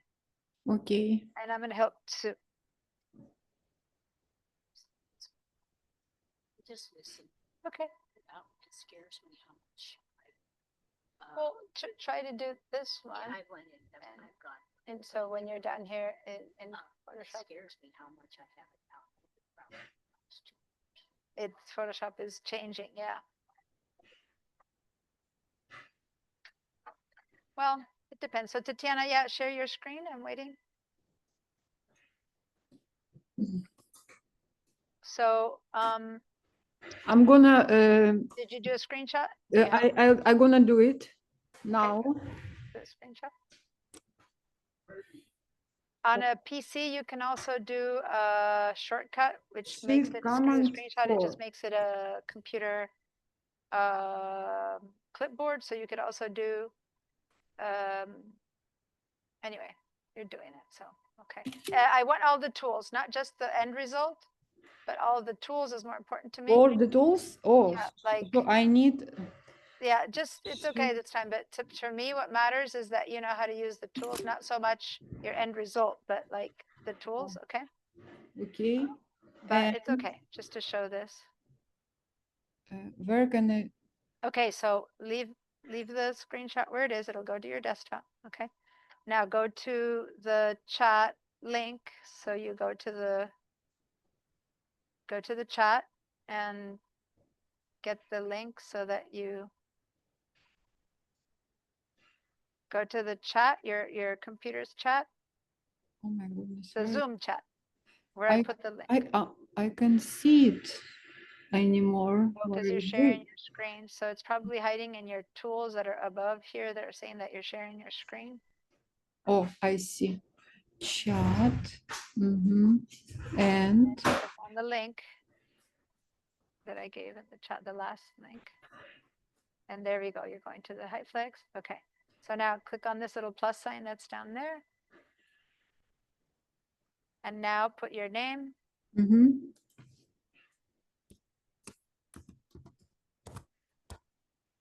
Oh, where is my Click name? in there first. Yeah. Your name. Okay. Then you click in here and you upload. Should be desktop. Go to your desktop and usually your screenshot should be here somewhere, except for that by alphabetical order. So maybe this, you have so many things on your desktop. It's probably Last one. Yeah. from today. I don't know, make this a bit bigger so you can see which one is today's. Oh, Maybe this one.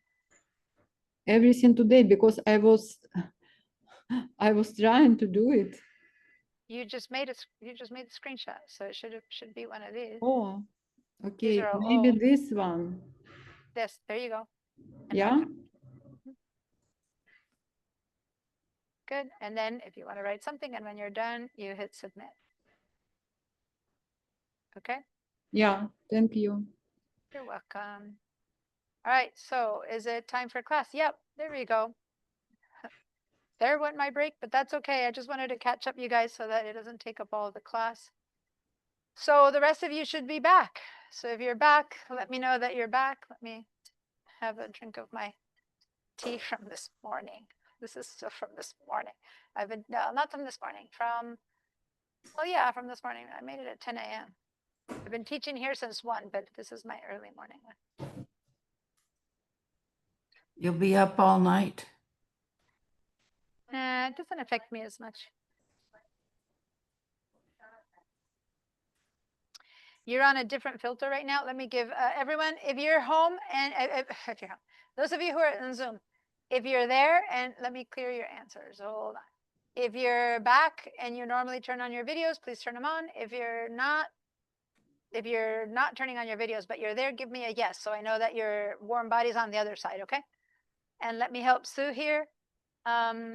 You're in color transfer versus in colorize, and it's a different filter. It's kind of cool. Like, go ahead and try it since it's on. Let's go colorize.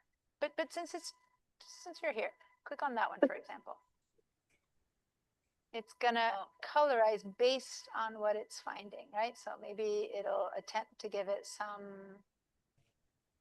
notion of what's there. That it a black and white photo, it does.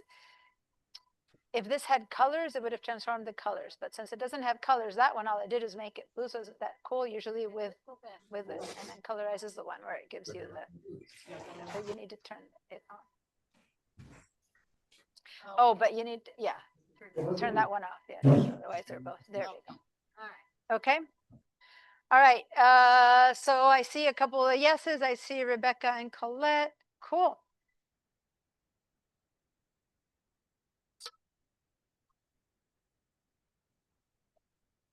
All right. And I'm looking at the Padlet and I'm seeing that quite a few of you guys put things on. I'm having issues with the computer. the screenshots are not staying, and I do not know why. So I posted some old screenshot that I have on my click here, and I'll have to do it. I don't know what is happening because I told it where to save the screenshots, and they're not going there. So for now, I'll have to fix that. But for now, as long as you post your screenshots, that's good enough. And I did last class post a ton of screenshots, but it just started happening today when I was trying to do that. It wasn't letting me.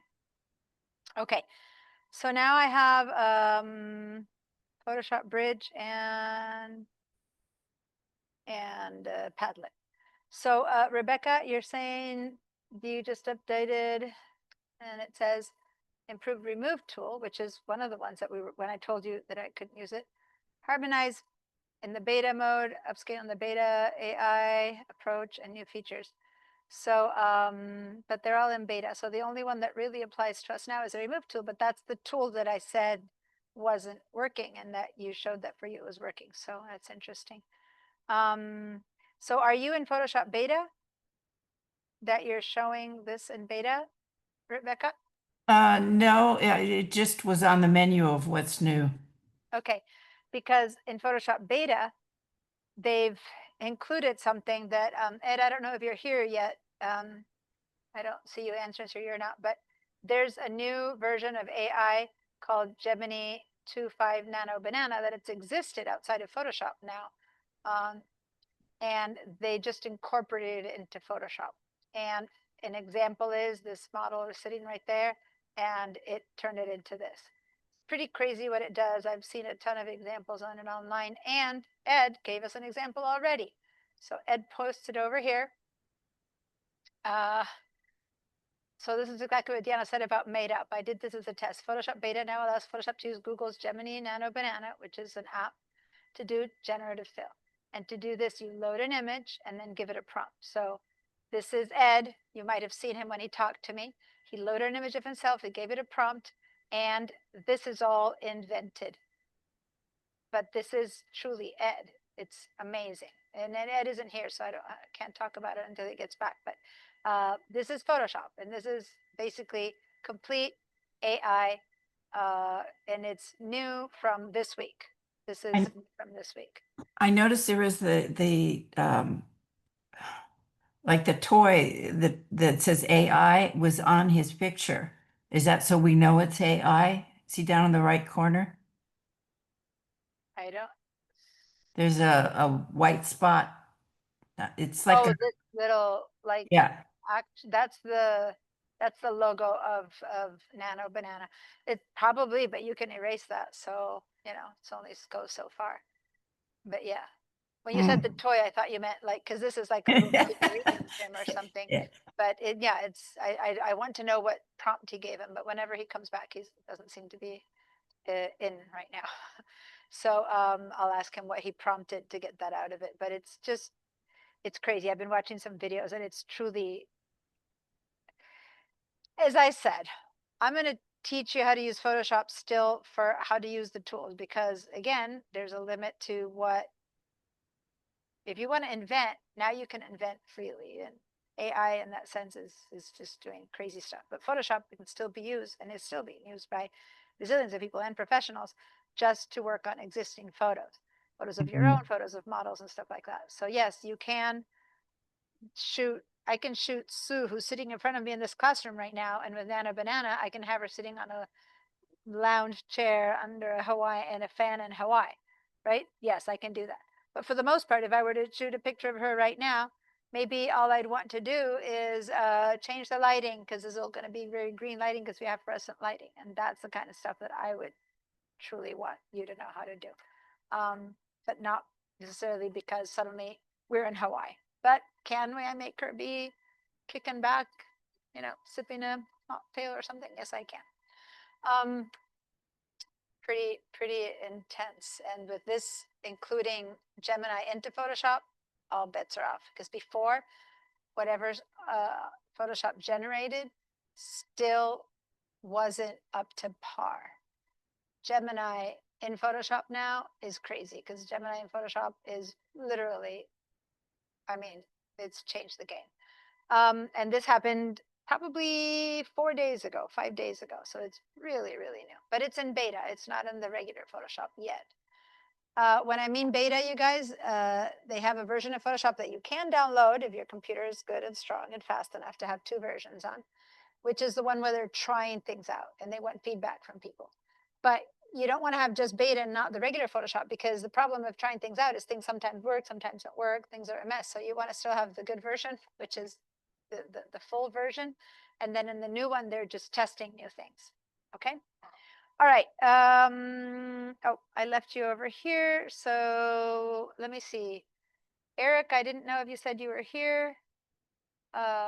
Yes, you're here. Okay, good. And then everyone else is here except for Ed and Mike right now. Okay, great. Clear your answers. Okay, so basically that's showing you how to use neurofilters in a way that's destructive, non-destructive. I think I left mine in crazy version blue. Let me show you. I want to go one version behind what I was just doing, and one version behind would be to go Command Z. And remember, I had turned it red, and then I do Command Z. Now I'm turning it neutral, and that's because I'm undoing steps. Let me show you how I did that. I just want you to learn how to use the history tool, which is way up here. And when it first comes up, it's a little tiny window like that. So everyone open your history tool and then go down to this little box and put your mouse at the bottom of it, and then it'll turn into a double-headed arrow, and then pull open. And the reason I pull it open is because I want to see many of my stages, many of my steps of history. Yep, there we go. Can you click on that? I'm just talking to Sue right now. Perfect. Now, oh no, because you're still in the filter. Hold on, let me help Sue here. You need to be done with the filter for that to work. So let's be, or you did have it. Okay, let's go over here and change you to which, yeah, click on that arrow. Exactly, and essentials, reset essentials for a second. Oh, resets. Yeah, so that top one is your history tool. Okay, and grab this and just drag it down. Okay, so so here's what's up. By default, the settings of Photoshop allow us to have 50 steps of undo. Now 50 steps of undos might sound like a lot, but notice that here, layer visibility is just me turning this on or off. On or off, that's a step. Now I turn it on, then I turn it off. So you get to 50 really quickly when you're doing things in Photoshop. If you're retouching, dot, dot, dot, dot, dot, suddenly you have 20 steps. Each dot is considered a step. So it's not as generous as you think. When you change the settings to give you more settings of history, then you're using even more processing power of your computer. So you have to have a very powerful computer to do that.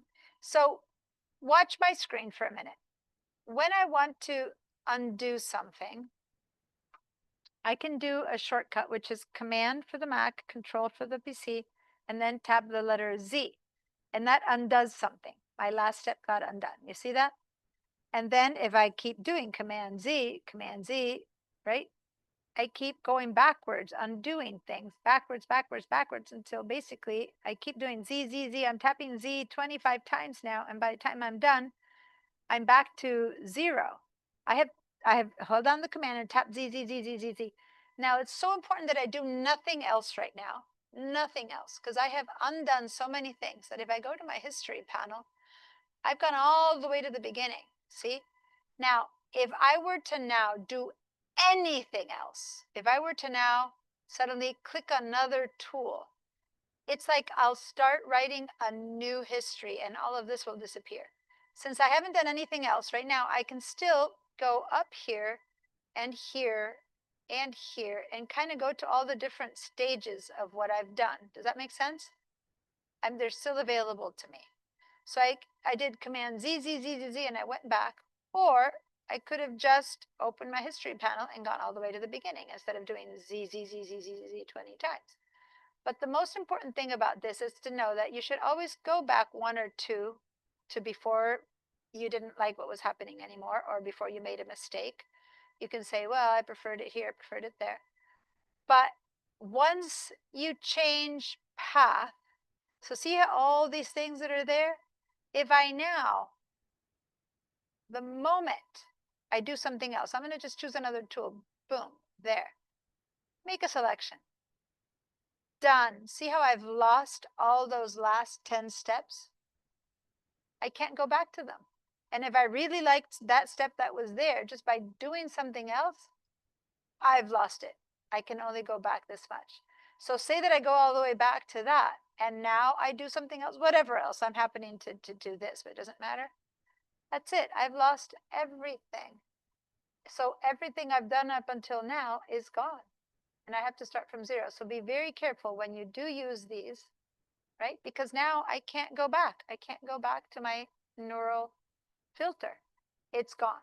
So be careful when you undo to make sure that you are truly ready to undo. And now, since that was a relatively quick neural filter to do, I'm just going to do it again.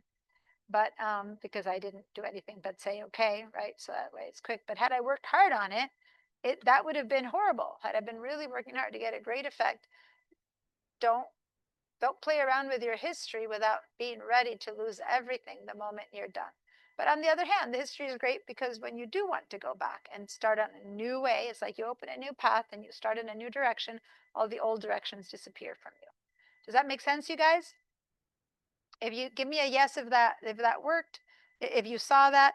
Now do two more things to your thing, even if it's turning this eyeball on and off a few times, on and off a few times. Okay, turn it on and off a few times, and then go to your history and back up. Enable and disable, that's my on and off. Enable, disable, and then I'm back to neural filters.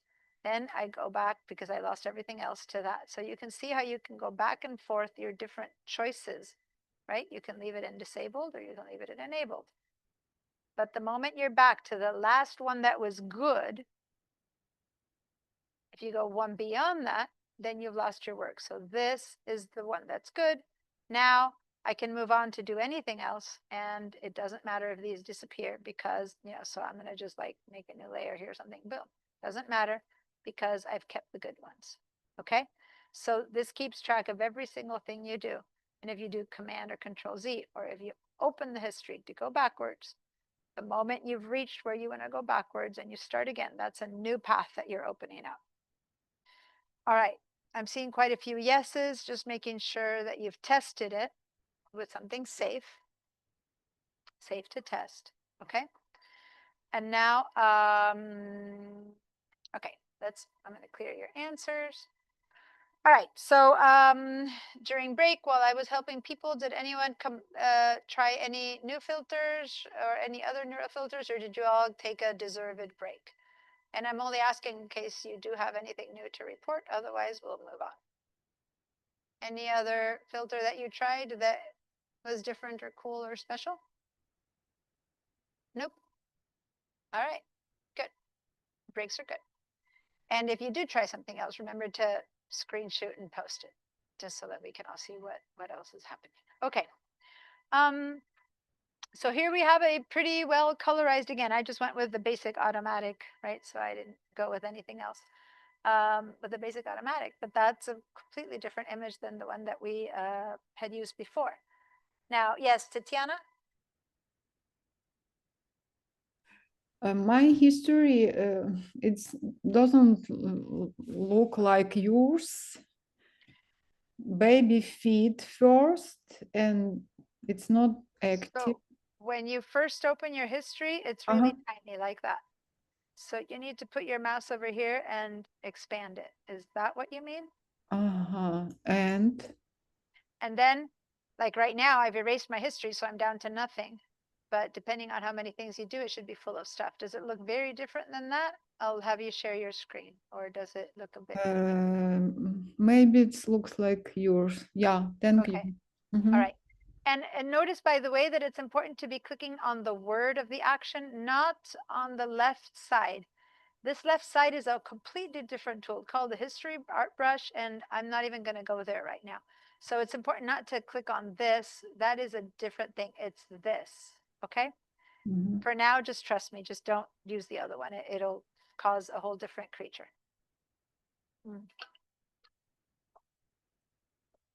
Okay.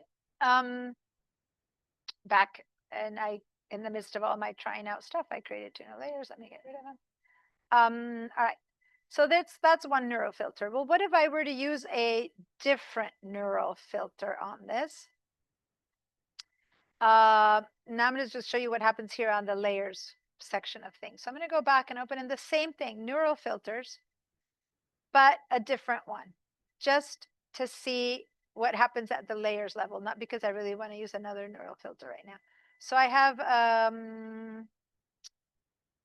have this guy.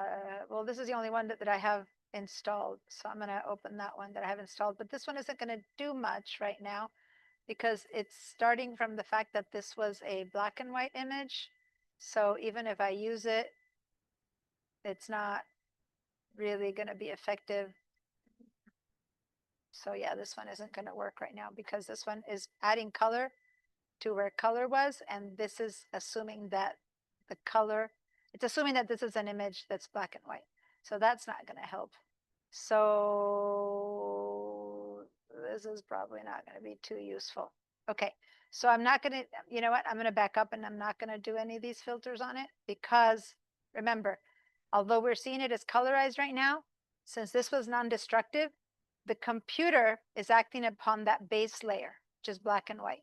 So it can't colorize stuff. It can't give me that color transfer that I was trying to do on an image that technically is a black and white.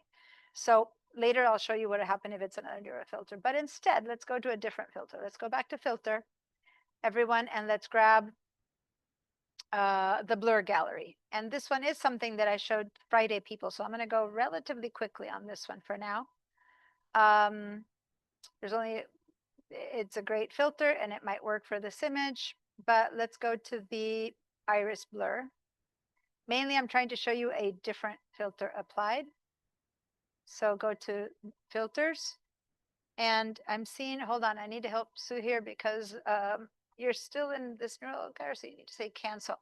You guys need to say cancel if you're still in the neural filter gallery, you need to cancel out. You need to be back in regular layers. And then you need to go back to filter, go to the blur gallery and choose iris blur. Okay. All right. And the iris blur right now is going to let me blur anything that's outside of this circle in a crazy way, in an easy way, in a middle way, but it's just another filter. Okay.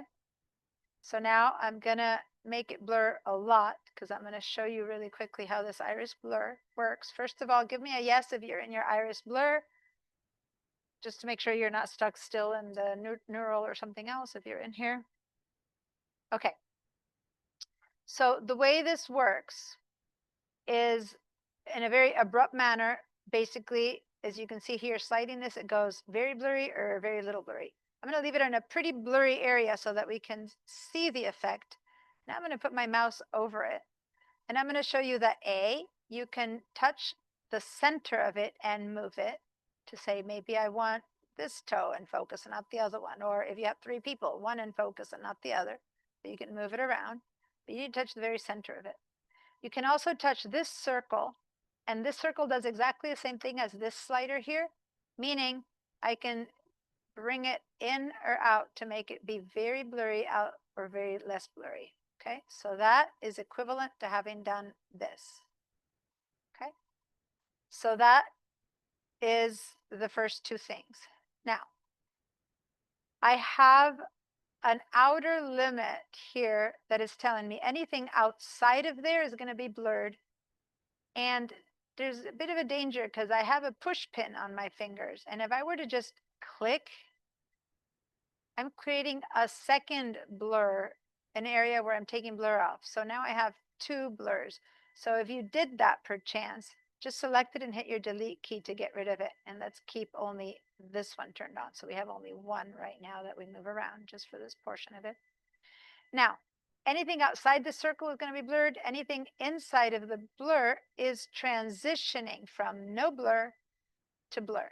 And these circles, these internal white circles, are the limit. So if I grab this circle and I bring it in, then the gentle transition is longer or it's very abrupt, right? So if I make it longer, but make it less of a blur, then maybe I can have my toes, right? Since in this case it's two toes, it's a bit harder, but the transition is not so abrupt as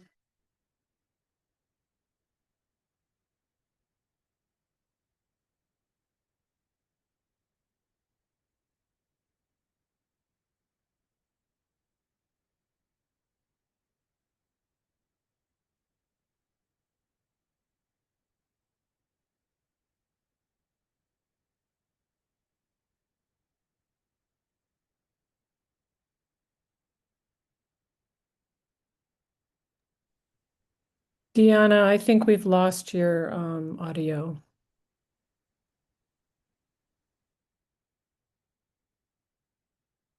here we go. Can you hear me again? Okay, thank you. So again, I'm just showing this rather quickly. Many of you saw this and I explained it longer on Friday.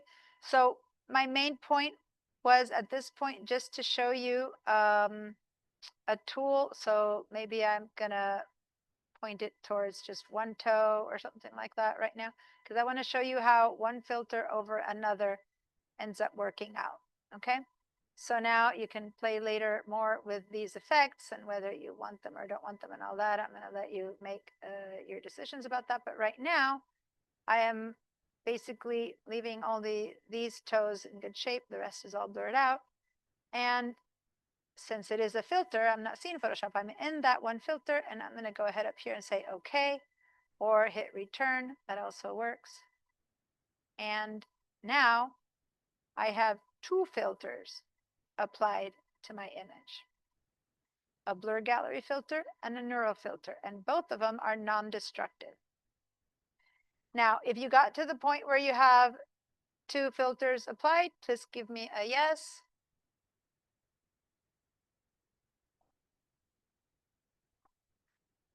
There you go. Well, because you're still in the filter, so now give it an OK. Yep. And now, oh, you didn't have it. You had converted the smart object to layers, so that we can't fix. So you need to go back in history to before you did that. So click here. Yeah. And now one more to where it was still a smart layer. Yeah. So now you have two sharpens. Now go ahead and apply again. Go back to filter. And you can just apply it from here and it'll give, just click iris blur. There we go. So that's the one you applied. So now say OK, and now it'll be a layer. Okay, so now you have your sharpen, and your blur gallery. Okay, so guys, now we have two filters applied. Now these affect each other. So they're not counteracting each other. One is just giving it color, one is giving it a blur. But if I were to turn off the neural filter right now, which gives it color, the blur still applies. See that? And if I were to turn on the color and turn off the blur gallery, the color still applies. When I turn both on, they're both working, right? In this case, it won't make much difference, but I can alter the positioning, the order, like neural filter one on top of the other. And there's a slight change. See, when the color is on top of the blur versus, now let me move this down. When the blur is on top of the color. See how the colors changed and it affected it a little bit? It might be very obvious or it might not. Just this one above versus this one below. It just makes some weird stuff is happening over there to the colors and stuff like that. So I'm going to go back and undo that. I'm going to go back to when I had them done. And now it looks much better. See that? Now, I don't agree that this is a blur that I like. This is very intense, but I'm just trying to do something that's very obvious, okay? Like I don't like to suddenly see the toes and then not see them. But that's the good news about this being editable, that now that I say that I like the general effect, now I can just double click the blur gallery again. And I can go, well, I, for the most part, like everything, but I would like this to be less of a harsh transition. So I just back off on the blur. Maybe I make this a little bit bigger so it has more of a chance to transition. And by doing that, I kind of get, I still have everything else out of focus, but I transitioned it more gently. And then I say, okay, again.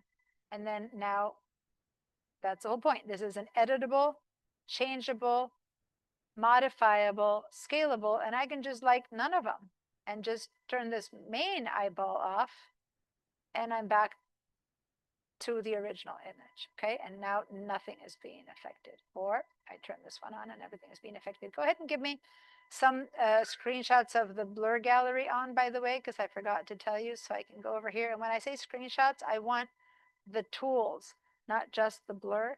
So I want you to be doing like this kind of thing where you get all of that, not just the tools. So I'd like a screenshot of that, but also if you can add a screenshot, and this is important to see, the fact that the filters kind of top one another under the original layer. So I want you to do that and show me these tools as well, okay? And then I'm going to answer some questions, some people with some hands up. Go ahead and post those here in the palette. Yes, in the Padlet. Yes, Tatiana? I'm not able to return to color filter. Why? You're not able to return to To the, let color. me stop your share your screen because you might or not have it done in a destructive manner. Just show your screen so I can see. Okay, so when you're done with this, you need to finish it up by, it's like, Okay. okay, over there. Yeah. And then filter. But you need to say okay to that. You're not saying I okay. I clicked. Okay, Oh, now, and then now it's working. So but now, hold on, stop, stop, but- stop, uh-huh. stop. I know exactly what's happening. It's Notice not- that at some point when you're playing with the back and forths, you turned off the feature that made it into a smart filter. So your blur is happening to the original layer. So you need to undo this before you get stuck with it. You need to go to your history, go back to your history there. Yep. Now you need to go back to the gallery and start from 0 again because you don't you've lost the place where you had made it color. When you went back in history, when I was playing with history, you started again without the color. So now go back one, go back to your history. You turned off the history. Go back one, like, no, turn it on again. You go back by clicking on the name. Here? Yes, there we go. So now see how there's no blur again? So you're free of that effect. And now you need to start again. So go up to filter. Filter. And turn it into convert for smart filters. And that's the step that was missing. So what you were doing happened now that it's a smart filter. Now you can go back up to filter. And now you can go to the neural filter. Neural filter. And now turn on again the colorize. Down here. Down here. You're way up there. No. Down. Keep going down. Down, there. Turn on your colorize filter. There you go. And now it's colored and say okay.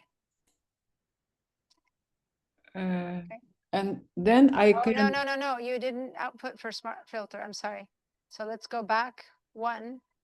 Go back. See, guys, we're having to undo something. You go back one step. Here? Yeah. So you lose only that last step. And now go back to filter, and we have to output for smart filter. So go back to filter. Go back to neural filters. Right, and then here what was missing, first of all, turn colorize on again. And what was missing is the output here. So scroll down. No. Yeah, click on that. Click on the word. You need to click with your tip of your arrow on this arrow. Yeah, you need to click right here so that it pulls down the menu. Bit lower, a little bit lower. On the word new layer, your mouse is still outside of the box. Do you see, is something hiding it? Mhm. Yeah, there, click on that. And now choose smart filter. There we go. Now you can say okay. Mhm.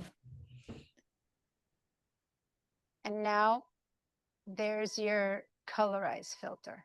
Mhm. Okay, and now go back up to filter and do the blur gallery. Yeah. Blur gallery, iris blur. Okay. Now thank modify you. that one to make it more or less filtery. Blur And to really learn. I make you guys make it really high blur just so that you can really see it, and then you choose what you really like. But right now, make it very high. So turn And- it, yeah, very high so that you really see it. And now say okay, because then you can come back and fix it all you want. But now it's set. Thank you. See, now you have both. Now you can go in and change them, fix them, give the color Yeah. a difference, give the blur a different, but it's set. You have the filter in action. Does that make sense? Yeah, thank you. You're welcome. Stop your share. All right. Any other questions? If you don't have questions and if it's been working, then hopefully you put something on the Padlet. Let me check. I see 2 things from Eric. Anyone else? Put stuff on the Padlet, please. Or ask me questions if it's not working, or tell me, oh, I reserve all my posts for later and I'll post them later, in which case at least I know that you're there and doing the work. Just a So- question. Does the Padlet only take one image at a time, or can we add Yeah, two? I know. I hate that. All right. That would be a Thanks. big change if they could have me post 2, because then you can show transition, right? This is the before and after, but right now you have to do 2 posts before and after. Great question. And nope, 1 at a time is all it does right now. And again, I'm hamstrung because for some reason and I've years of doing this, but this computer here is not picking up my screenshots. I'm not able to. It's only got the screenshots from September 26th, and everything I've been doing today, it's not keeping. And I need to go and figure out what it's doing to my screenshots, because I can't post my screenshots if I can't see them. All right, so let me head back to Photoshop. Okay, thank you guys who are doing the posts. We could take your screenshot and then you couldn't fill out all your information. And then you can post it. That's true. So I did here, write one. And I put, so actually this one here that I posted with the wrong picture, Mhm. if you go to it and click on edit right there, you could change I'll remove this picture and update it, and then it has no picture, and you could go into edit and post a colorized, for example. But anyway, it's just the sample of colorized, which we did before, but I can't. So yeah, anyone can edit. I could go in and edit like Tatiana's picture here, for example, right? So we're all have access to everyone's pictures the way I set it up. So yeah, maybe next time I'll ask you to do a screenshot of my thing, because I can't figure out what's wrong with. I've been having tech issues with this the setup, the way they set up this computer. I can't. For tonight, do you want me to take a screenshot of this and put it in there? Yeah, that would be wonderful. Thank you. And then I'll create, while you're doing that, I'll create the, tell me when the screenshot's been taken. Done. Okay, so then I'll go here and I'll create the post. And then I'll let you post the thing. So here it's like multiple smart filters stack up beneath the original pixel layer. This way they all continue to be editable. They affect each other. So the order of the stack, the order in the stack matters. Play around, because sometimes it might give you a good result and others it might not. That's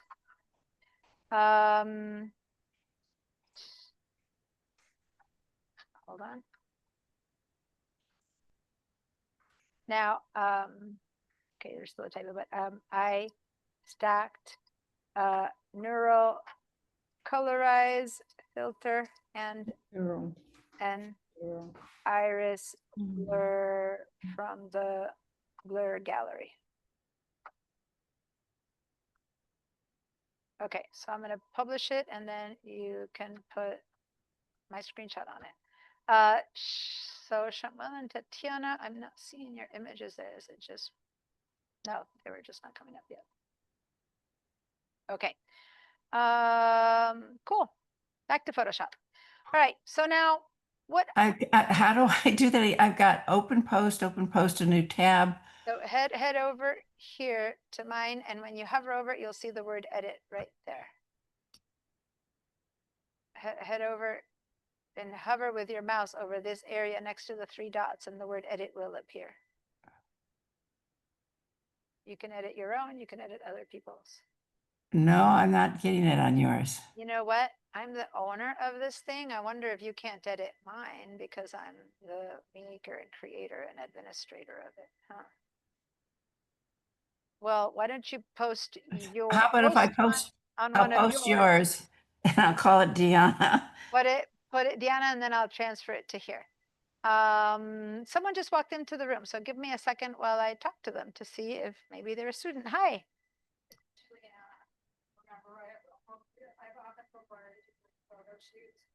Oh, that's true. Hi. Yeah, nice to see you too. Hi.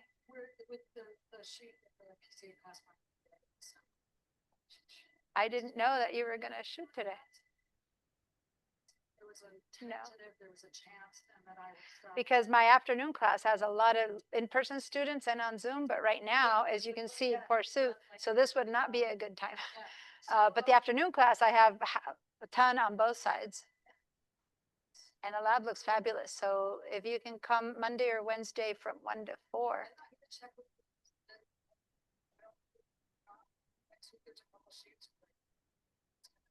I had not been told about today, so I wasn't expecting you anyway, which is good because I might have not worn that. Well, yeah. It was actually super tentative. Okay.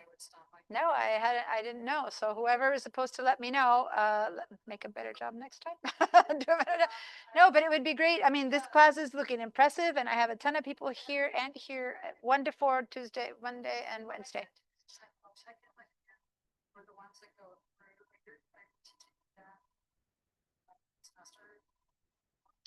The Monday and Wednesday afternoon is going to go on through the end of October.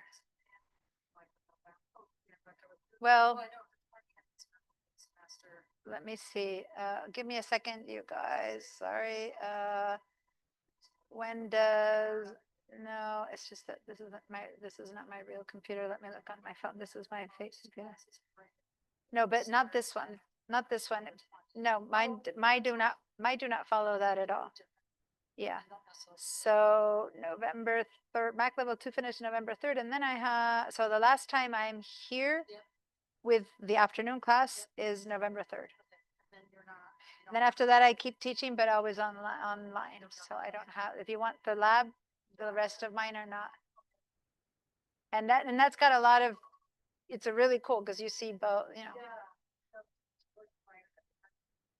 know.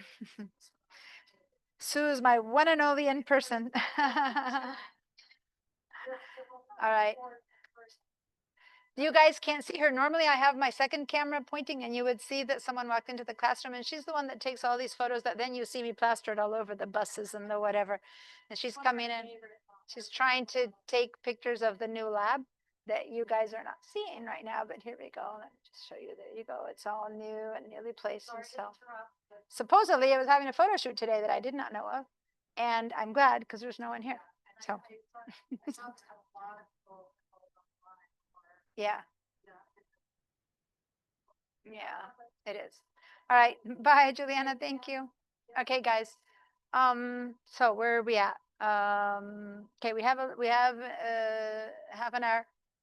Your Let's head back. screenshot's up there on the right, Oh, you put it in there? Thank you. but it's not in your post.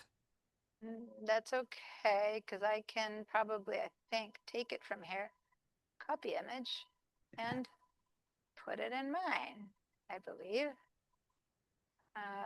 Can I paste? Yes, update.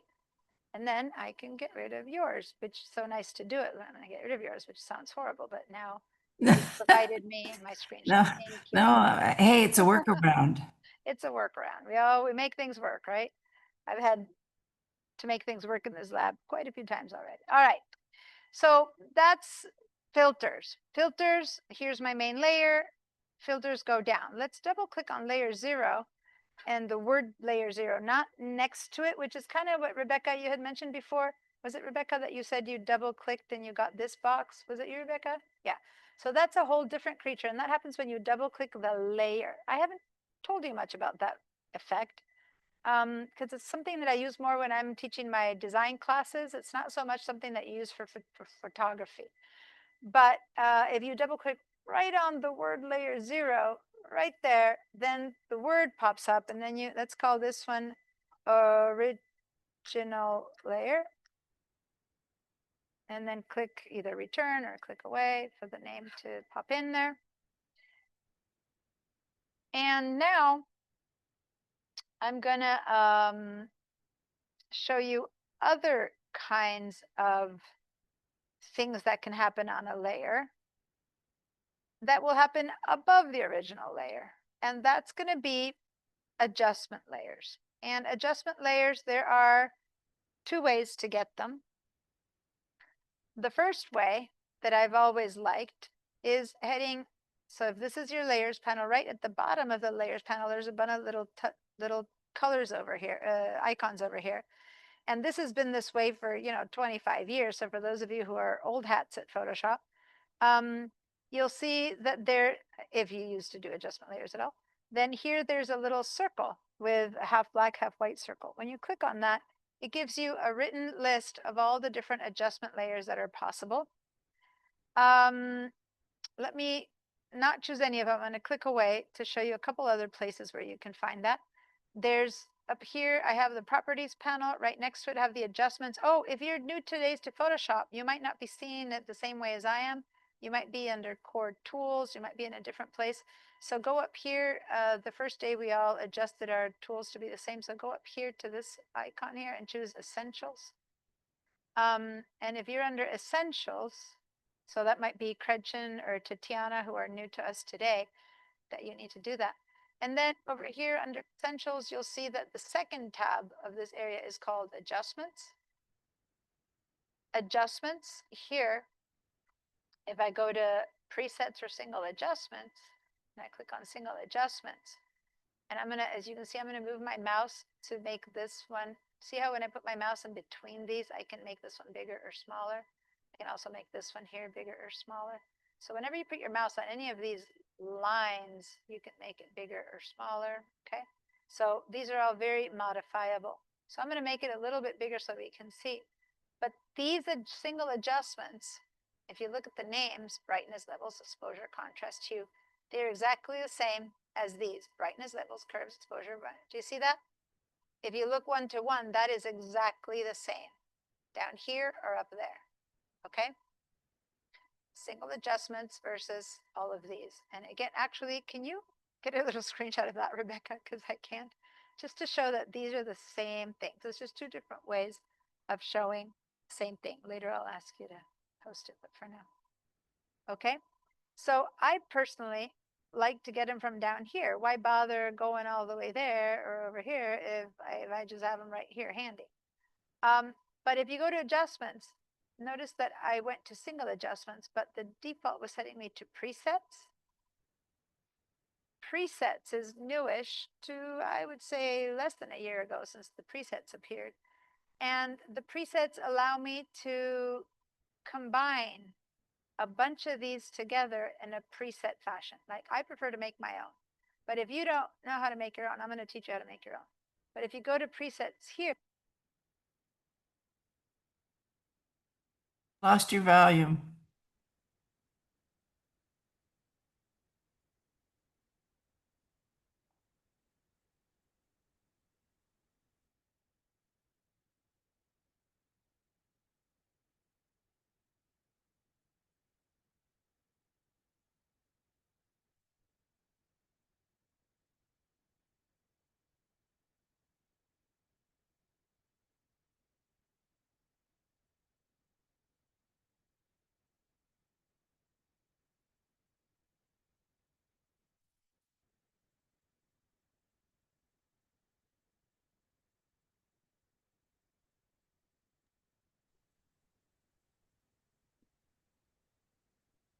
Okay, can you hear me now? Good. I just have a second one because I teach so many hours that they gave me two, so that this one actually wasn't, this one actually had died. So now I put the new one on. We're almost done, but it doesn't make it all the way through. Okay, so really quickly, I see your hands up, Colette, but if I choose any of these, then it will automatically give me certain looks, like creative looks or cinematic looks or landscape looks. We'll explore those in a bit later. Right now, I just want to go for a single adjustment. But usually, instead of going from there, I go from down here. You can go from either way. I want to show you what these adjustments are. These are layer adjustments. And what they do is they work in a non-destructive manner upon whatever object that you have selected. So right now we only have one layer. That's the only layer we have. So selecting that one layer, I'm going to go from here to choose it. I'm going to choose, which one can I choose today? I'm going to go with just hue saturation. It's the quickest one to make changes. Click on hue saturation. Mainly, I want to do the hue saturation one here because I want to show you that adjustment layers go above the original layer. So as my original layer, filters go below, adjustment layers go above. Now, nothing has been adjusted yet because the layer appeared and nothing has been modified. But the way the adjustment layer works right now is that I have to go up here to this properties panel and move things around. And I'm going to be in an absurd way, just kind of moving things around, and then I can change all the coloring of this image. Does that make sense? Now, just going up to hue and just doing this, which is a very absurd way, but mainly I'm showing you that this original layer, if I turn this eyeball off, that disappears. If I turn this eyeball off, that disappears, and I'm left with what I started with. I'm going to take some questions now, but I just don't care what color you paint it, what you do. I just wanted to show you how we modify an image globally. Notice that all of these changes have been done globally to the entire image. And later we're going to begin masking to make changes appear only to certain portions of the image. But right now, that's a global adjustment, and that's a global adjustment. Okay, yes, Colette? I have stepping backwards in my smart filter selection. It's got a red X, big red X in it. That's because when we tried to modify the positioning of these and we went back and forth, that mask decided it couldn't recalculate it enough, so it just kind of did that. It just, So okay, so it just means just that for it's now, not fully just put it back realizing. into its original position. And if not, go back to the history and, you know, back out of it. It's when we ordered. We did that the other day, and when you have the computer do too many calculations that it can't match to each other, when we changed the order, it was like not going to work for you. So that's all. Gotcha. But don't worry. Okay, all right, thank you. Good question. Thanks. All right. Has everyone been able to create a hue saturation layer? Give me a yes or a no. And meanwhile, let me step over here to Sue for a minute. It's not the same. Yeah. Fine versus do that normal. That's true. Go ahead and keep it on kind. And why do I have normal? Give me a second. No, it's a different,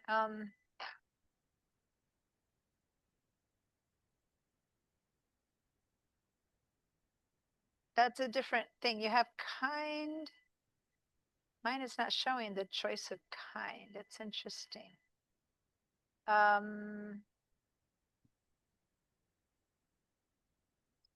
That's my normal is different than your kind, and I'm trying to figure out why my kind isn't showing up.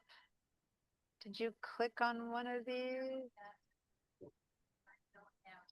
Yeah, you're missing some stuff there. Go ahead and reset your essentials. Go up to that icon right there and click on reset essentials. There, so now you have the normal and the kind. See that? So normal, leave it on normal. It should be, and the kind is above that, and that's fine. Those are neutral right now. They're not affecting you. So now you have your stuff turned on. So that's good. All right. Now I don't see why mine isn't showing me. Let me reset my essentials under time to see if it shows me both. No, my kind isn't showing up, but never mind. Okay. Has everyone been able to see that just basically that you can do an effect, which is an adjustment layer. This is called an adjustment layer. We adjust things, and this is filters, and one goes above, one goes below, all of them non-destructive, affecting the original layer. If you got that, that's right now what I want you to get. I cleared your answers. Now, how do we go in and readjust? Whatever I did with the blurs and calories, I showed you how you double click and you open it again. How about this adjustment that we did here for the hue saturation? Well, if I double click that little icon that's appearing right before that chain link right here, and I double click on it, and I open up the properties again. And now I get to turn it into whatever other color I want to turn it into, or saturate whichever other way I want to saturate it. So I'm just doing some crazy stuff here. So this is the access to the properties panel. Now, you might have had the properties panel there all the time, and you're like, why don't I see it? But it's possible that you could have not had it. And in other views, and let me just show you, if I go into the photography mode instead of essentials mode, then when I want to double click on the properties, they don't show up here, they show up there. So depending on the workspace you have, properties right now are showing up there, and you wouldn't see them like we were seeing them before. And if I double click here, then the properties are over here, and you can keep moving them. So things appear in different places a little bit depending on where you might be. So that's why I was having everyone be in the same version, right? Where I said reset the essentials, in which case they are showing up here. So just so you know, things might show up a little bit different wherever you are, okay? Is everyone good with that? Have you been able to modify your hue saturation to your heart's content? If so, I want you to get rid of it now, because I'm going to show you a different way to create the hue saturation layer, which is new. So I'm going to grab this layer, and I can either right click to delete it, or I can drag it all the way to this little trash right there. I'm going to just grab it and drag it to delete it. But be careful, because if you grab it from, say, here, and you try to delete it from here, you're only going to delete that little portion of it and not the whole thing. See? So you need to grab it from the actual layer and drag it, and then you'll delete it. Let me undo that again. Other way would have been to just right click and just say delete layer. And then it'll say, are you sure you want to delete it? Go, yeah, delete it. Okay? So has everyone deleted their hue saturation layer? All right. So one more way to use a hue get a hue saturation layer that is new, that is completely new. I'd say 2 months, maybe 3 max. This tool appeared. And remember how yesterday I was showing you the contextual toolbar that's down here? The contextual toolbar here has a choice here called adjust colors. And the hue saturation layer just adjusted colors for us, didn't it? Well, you have a quick access to adjust colors sitting right here. Let's click on adjust colors. And before we do anything else, look what happened here on the layers. What appeared suddenly? A hue saturation layer. See that? It's a hue saturation adjustment layer. But you called it up from here. And the biggest difference, and now pay attention, I'm going to do this again. So you just watch this piece. Just watch. By making it from here, saturation. This is our old version of hue saturation layer. What I have here is primary colors. And when I adjust, everything adjusts all over. There's not many colors in this one, so it's hard to tell. It all seems to be going the same color. That's because it's not a very colorful image. But it's based on what's called the primitive colors. I'm going to go ahead and delete that. And when I created it from here, the image chose the prominent colors of the image. See that? Which in this case is just a very small set of colors because colors in this image. Got it? It's a whole bunch of hues of tones. Does that make? So that's the only big difference in how it first appears. The thing what it does is it allows me to say, well, I want to change this one or that one. So say that I wanted to change the darkest tone. Darker tones are very hard to change, but let's try if I click on that right there, the darkest of my tones. If instead of having it appear that brown, what if I wanted that one to, and I'm going to click over here, the orange. As I said, dark tones are very hard to change, so we're not going to see much change, but I could maybe try to make them blue. Let's see if anything is changing. No, not much is changing because we have very little of that. If I say okay, yeah, not much changed. We have, it's so hard to change a dark color. There's a different tool that would use that. Maybe a mid-tone color might change a bit more. I could also change it by going here and there. The problem with this mid-tone changing is that most of this image is this mid-tone. Yeah. So we're not seeing the effect of this tool very much. Let me just for a second, because we're almost out of class time, let me go to Bridge for a second, but Bridge won't pop up unless I reshare. Give me a second. Just because I don't want you guys to think that this tool isn't powerful. It's just that that's not a very colorful image. Let me choose an image that is very colorful here. Let me just go really quickly to this one. Oh, this is a raw. Shoot, hold on. I don't want to go into raw at this point. So hold on. Let me choose a non-raw image. Oh, Bridge is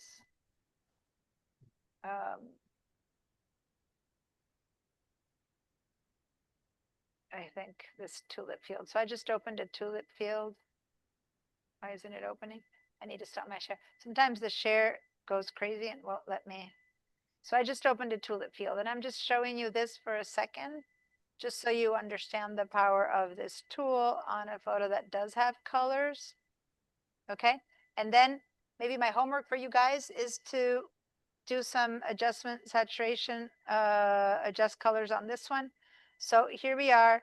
I go to the adjust colors tool, the same one that I'd shown you before. And this is a photo that has many different colors, right? So now I'm going to move this up here so you guys can see it better. So if I choose to just work on the red and I make the red change, see how all the red flowers are turning blue now? See that? And all I got here is hue saturation. So if I want to keep working on this here, and again, you guys have seen this image, those of you who have been in this class, but it's just because it's my most colorful one. But then if I want to go and change just the yellow, then it's going to go and change the ones that used to be yellow, even if now there's not that many yellows left, but it always harkens back to the original color, and that was the original yellow color. Anyway, I just wanted to show you the details of this one on a colored photo. For those of you who haven't done this image before, please play around with that to have some fun. But anyway, most of these colors, the problem with something that's so subtle is that if I change this color, it's so similar to this one and to this one that basically it changes everything. Does that make sense? That's why it seems less effective in this one. But anyway, if I move to try to change the colors of that, there's going to be a lot of that color in skin. So basically everything is changing. In this case, going green without affecting the skin too much, that kind of is working. But anyway, that's as good as it goes. But that's a hue saturation layer that goes on top. Everything we've done today is non-destructive adjustments. All of we've done today has made this into a layered file. So the first thing we're going to do is we're going to save this file. You want a screenshot? Oh, yes, thank you. So that there's, just to show that there's the three choices here of original, hue saturation, and smart filter. I know. That's my alarm telling me that class is over and I keep snoozing it. I'll be Done. a minute. Good. And now when I save this, And my goal for this would, as usual, is for you to try to do these things now to images that for which it would work. Like the hue saturation on this one doesn't do too much. Although if I turn this on and off, now I do have like a greenish background there. Go ahead and say Command or Control S, or go to File, Save. And it's going to tell you that it cannot save as a JPEG because this originally was a JPEG. And that's good, because if it could save as a JPEG, that would flatten all these files, and this would be forever the color that I would have left. So when you say OK to that, what it proposes is that you save it as a PSD, which is a Photoshop document. And that is definitely what I want to do. So I'm going to go ahead and save it as a PSD to the same folder. By default, it should go into the same folder. Tatiana, I might need to help you a little bit. It might save a little bit differently in VDI. So if it's not going to the same folder, just give me a second here. And then we're going to say save. And then you're going to see this maximize compatibility. You should always keep this one on. And if it's your own computer and you want to see this each time, just say don't show again, and then you won't keep seeing this. But we always want this. This is always a yes. So you're always going to say OK. And so now when I go back to Bridge, which again, I can't share Bridge until I share it. Sometimes Zoom does that. It won't let me share Bridge until I stop the share. When I go back to Bridge, next to my original black and white baby feet JPEG, now I have my new weirdly greenish colored PSD Photoshop document, okay, with all my non-destructive changes. So I could just open this up, turn things off, and go back to the original. Or I can keep working on them until I get something that makes sense, because right now that green looks horrible, but there you go. Okay? Okay. Give me some screenshots of the last work we've been doing. And we're gonna, the most important thing for me now is to show you, okay, so great. Those are the type of adjustments we can do in Photoshop. 2 of the type of adjustments in Photoshop. There's so many more, but these are the biggies. Now, how do I manage to change only one part instead of everything? And that would be using this white area here, which is a mask. And we're going to start learning how to mask stuff next week in class. Okay. My homework for you guys, and by the way, now you can just, if after you've saved, you can close this file and it won't ask you. But in this one that I haven't saved, if I try to close it, it'll ask me, do you want to save? Now, since this was just a quick demo I'm not going to save. But if you guys keep working on it, please do save it and make some changes and then post them. I'm going to go ahead and ask you guys to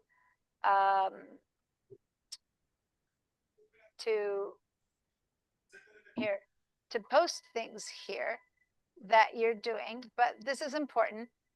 I want you to use hue saturation layers on another photo, any other photo that you have. Okay? And post here. And I hadn't noticed here Gretchen saying you can't do anything but paying attention. Is that because Photoshop is saying it doesn't have the, yeah. So the scratch discs are full. Thank you for posting this screenshot.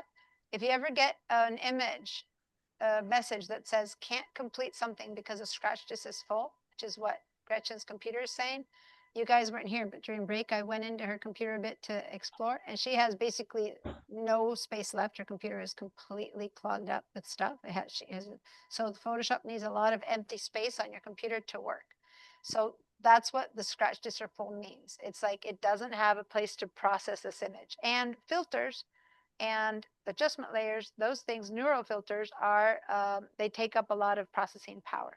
So she's going to work on her Photoshop and on her computer to have more space for next week, okay? But that's that message, scratch discs are full. If you ever see that, it's not a problem with Photoshop, it's a problem with your computer. So anyway, thanks for posting that, because that helps me show something to everyone. And yeah, hopefully you can get it to work a bit better. And worst case scenario, Gretchen, I'm going to send you the welcome email that I didn't get to send you today because I just said, here, come. But in the welcome email, I explain how to get to VDI. And if you can't make your computer work, you can always use VDI, which is what Tatiana is using. And that works inside of the school computer. And then you can work that way, not putting anything in your own. Okay? Great, thank you. You're welcome. All right. Hopefully you are learning to play a bit with stuff. Normally I'll show you things and then I hope that you expand upon that. Some of what I showed today is for people who were in my Friday class. You've already seen filters and stuff. Explore a different filter. Your homework is explore a filter that I haven't shown you and post some results here, okay? For those of you who already knew how to make non-destructive filters from last Friday. So those of you who did that, look at how many filters are up there. Choose a different one. Show me the results of a different filter. And for people who are completely new to this, then just posting what you've done and then opening any of your own photos and trying to either adjust the colors. Okay, enough already, I know. Adjust the colors with hue saturation or apply some filters in a non-destructive manner and do a screenshot and show me that.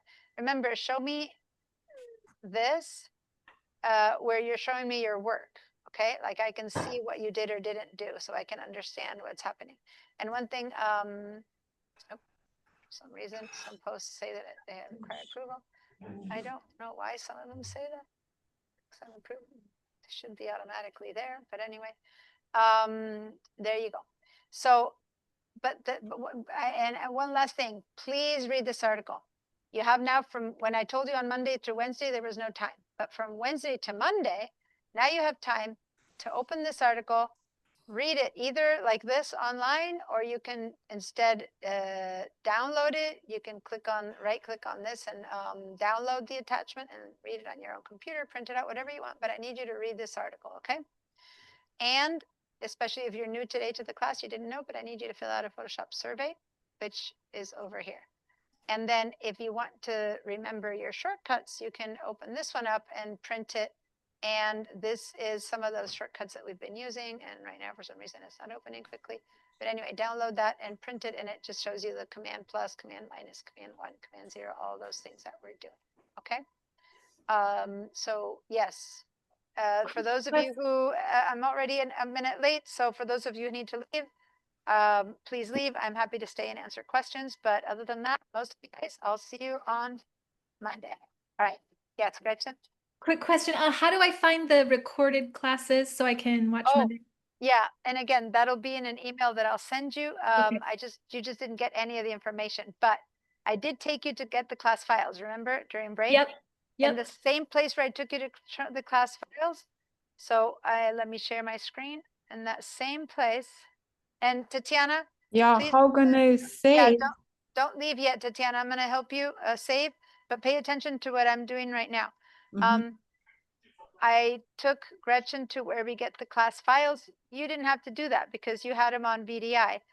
But this is a Photoshop shared drive. I'll walk you through it too. But there's a folder underneath called Zoom class recording links. When you double click on that, you open it up. Here you have the information for this class. And over here you have the recording of Monday's class and a AI summary that Zoom creates. And then by tomorrow, you'll have a link here of today's class, right? And a recording.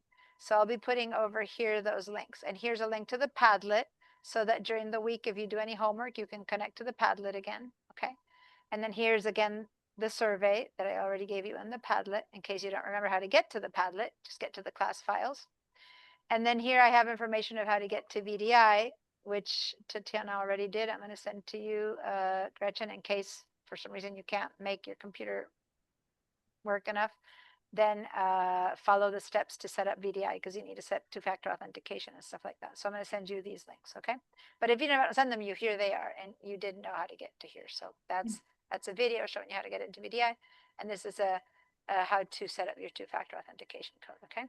And here's how to get to the class handout. So all of this is in the class handouts, okay? Which right under where you deleted them. Okay, so now I'm gonna stop sharing, and Tatiana, can you share your screen so that I can help you with getting out of VDI? And Thank you.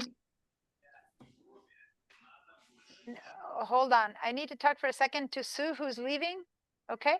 In case she wants to leave right now. Give me 1 second, Tatiana. She's my student who's in person. Let me help you sign out of here. Just go to the Apple. You can leave the rest open and say log out. And Sue, I'm here anyway. If you still think that you feel bad about it, we can talk about it. But as you can see, they expected even me to be here. I don't even know if I can. I'm going to ask if no one's coming.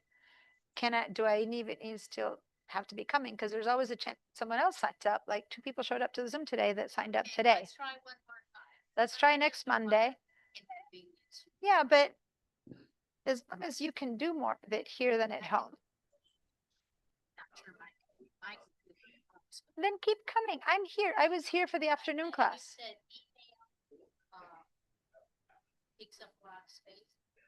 No, I mean, when it's running, when you have all these other apps running, some of them take up more space than other emails, one of them, yeah. But in general, try to have as much turned off. But if you have just your internet, if it has many tabs open, that takes up a lot of processing power. So try to have the internet off. Yeah, so then you need to have that turned off. Okay, bye everyone. I'm just going to help Tatiana here. Class is over, but Tatiana, you're sharing your screen. No, Sarah, come in. I'm just helping someone online with VDI.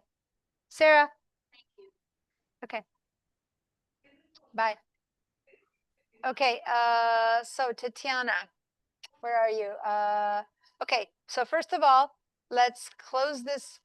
Here, let me move this out of the way. Okay, so now close this little guy right there. Go ahead and say, yeah, Sarah, come in. I'm done with the class. Sue, tell Sarah if you see her to tell her she can come in. Save. Yeah, yeah, say save. Yeah. Or even to come in, just say that she can come in to work. I'm just helping someone. One second, Tatiana, I need to tell someone to come in. Let me just go for a second.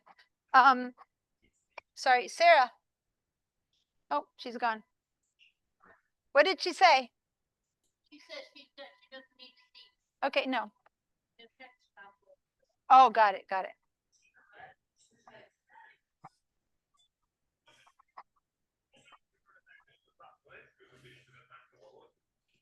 Okay, I'm back, Tatiana. Someone was checking on the open door because the class is over. They thought I shouldn't be here, but no, I'm still happy. Okay. Now let's close this one. Okay, save changes, say yes. And now it's going to, oh, that's good. You're in the right place already. You're in my drive. So that's good. So you can just say save. That's good. I didn't know if it would take you to the right folder because sometimes it doesn't, but yeah, you're good. So you can just save. Okay, say okay to that. Sometimes VDI takes you to a different folder. So, okay, so now close Photoshop with this little X right there. Where? All right, right there. Yeah, that one. What about here? No. Right now we have to go to that one first. Mm-hmm. We have to back out gently and now close bridge from that one. Yeah, that other X right there. You were right. You were right on top of it. No, you were right there. Same place that you were before. Yeah, close from there. Yeah. Okay, so that closes bridge in Photoshop.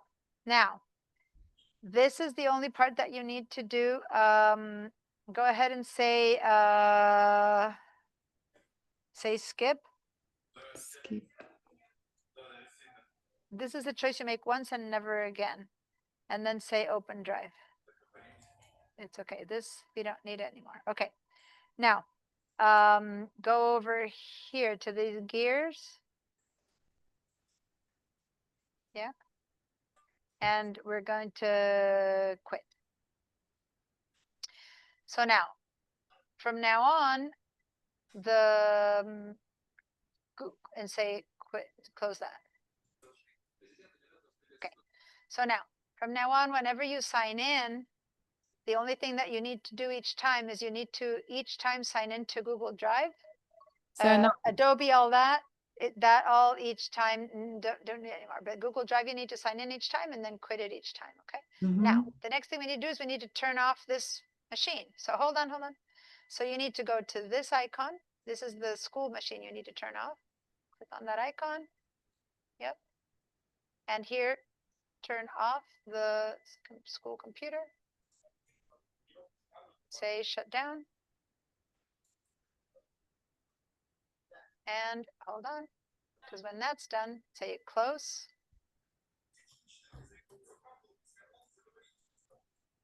Cool. And now you need to go up to the very top little icon right over there of Horizon. Click on that. Yep. And log out. Cool. And now say OK again. And you're set. You're good. Now you've logged out, and you can close all these tabs for now until next time you want to join again. Okay? Yeah, okay. Thank you. Thank you. You followed along really well once you finally got on. So that was wonderful.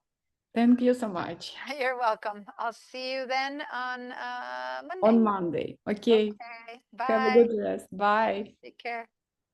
Thank You know, if I had boys, but if I had a girl, they would have been called Tatiana, but it would have been Tatiana with A.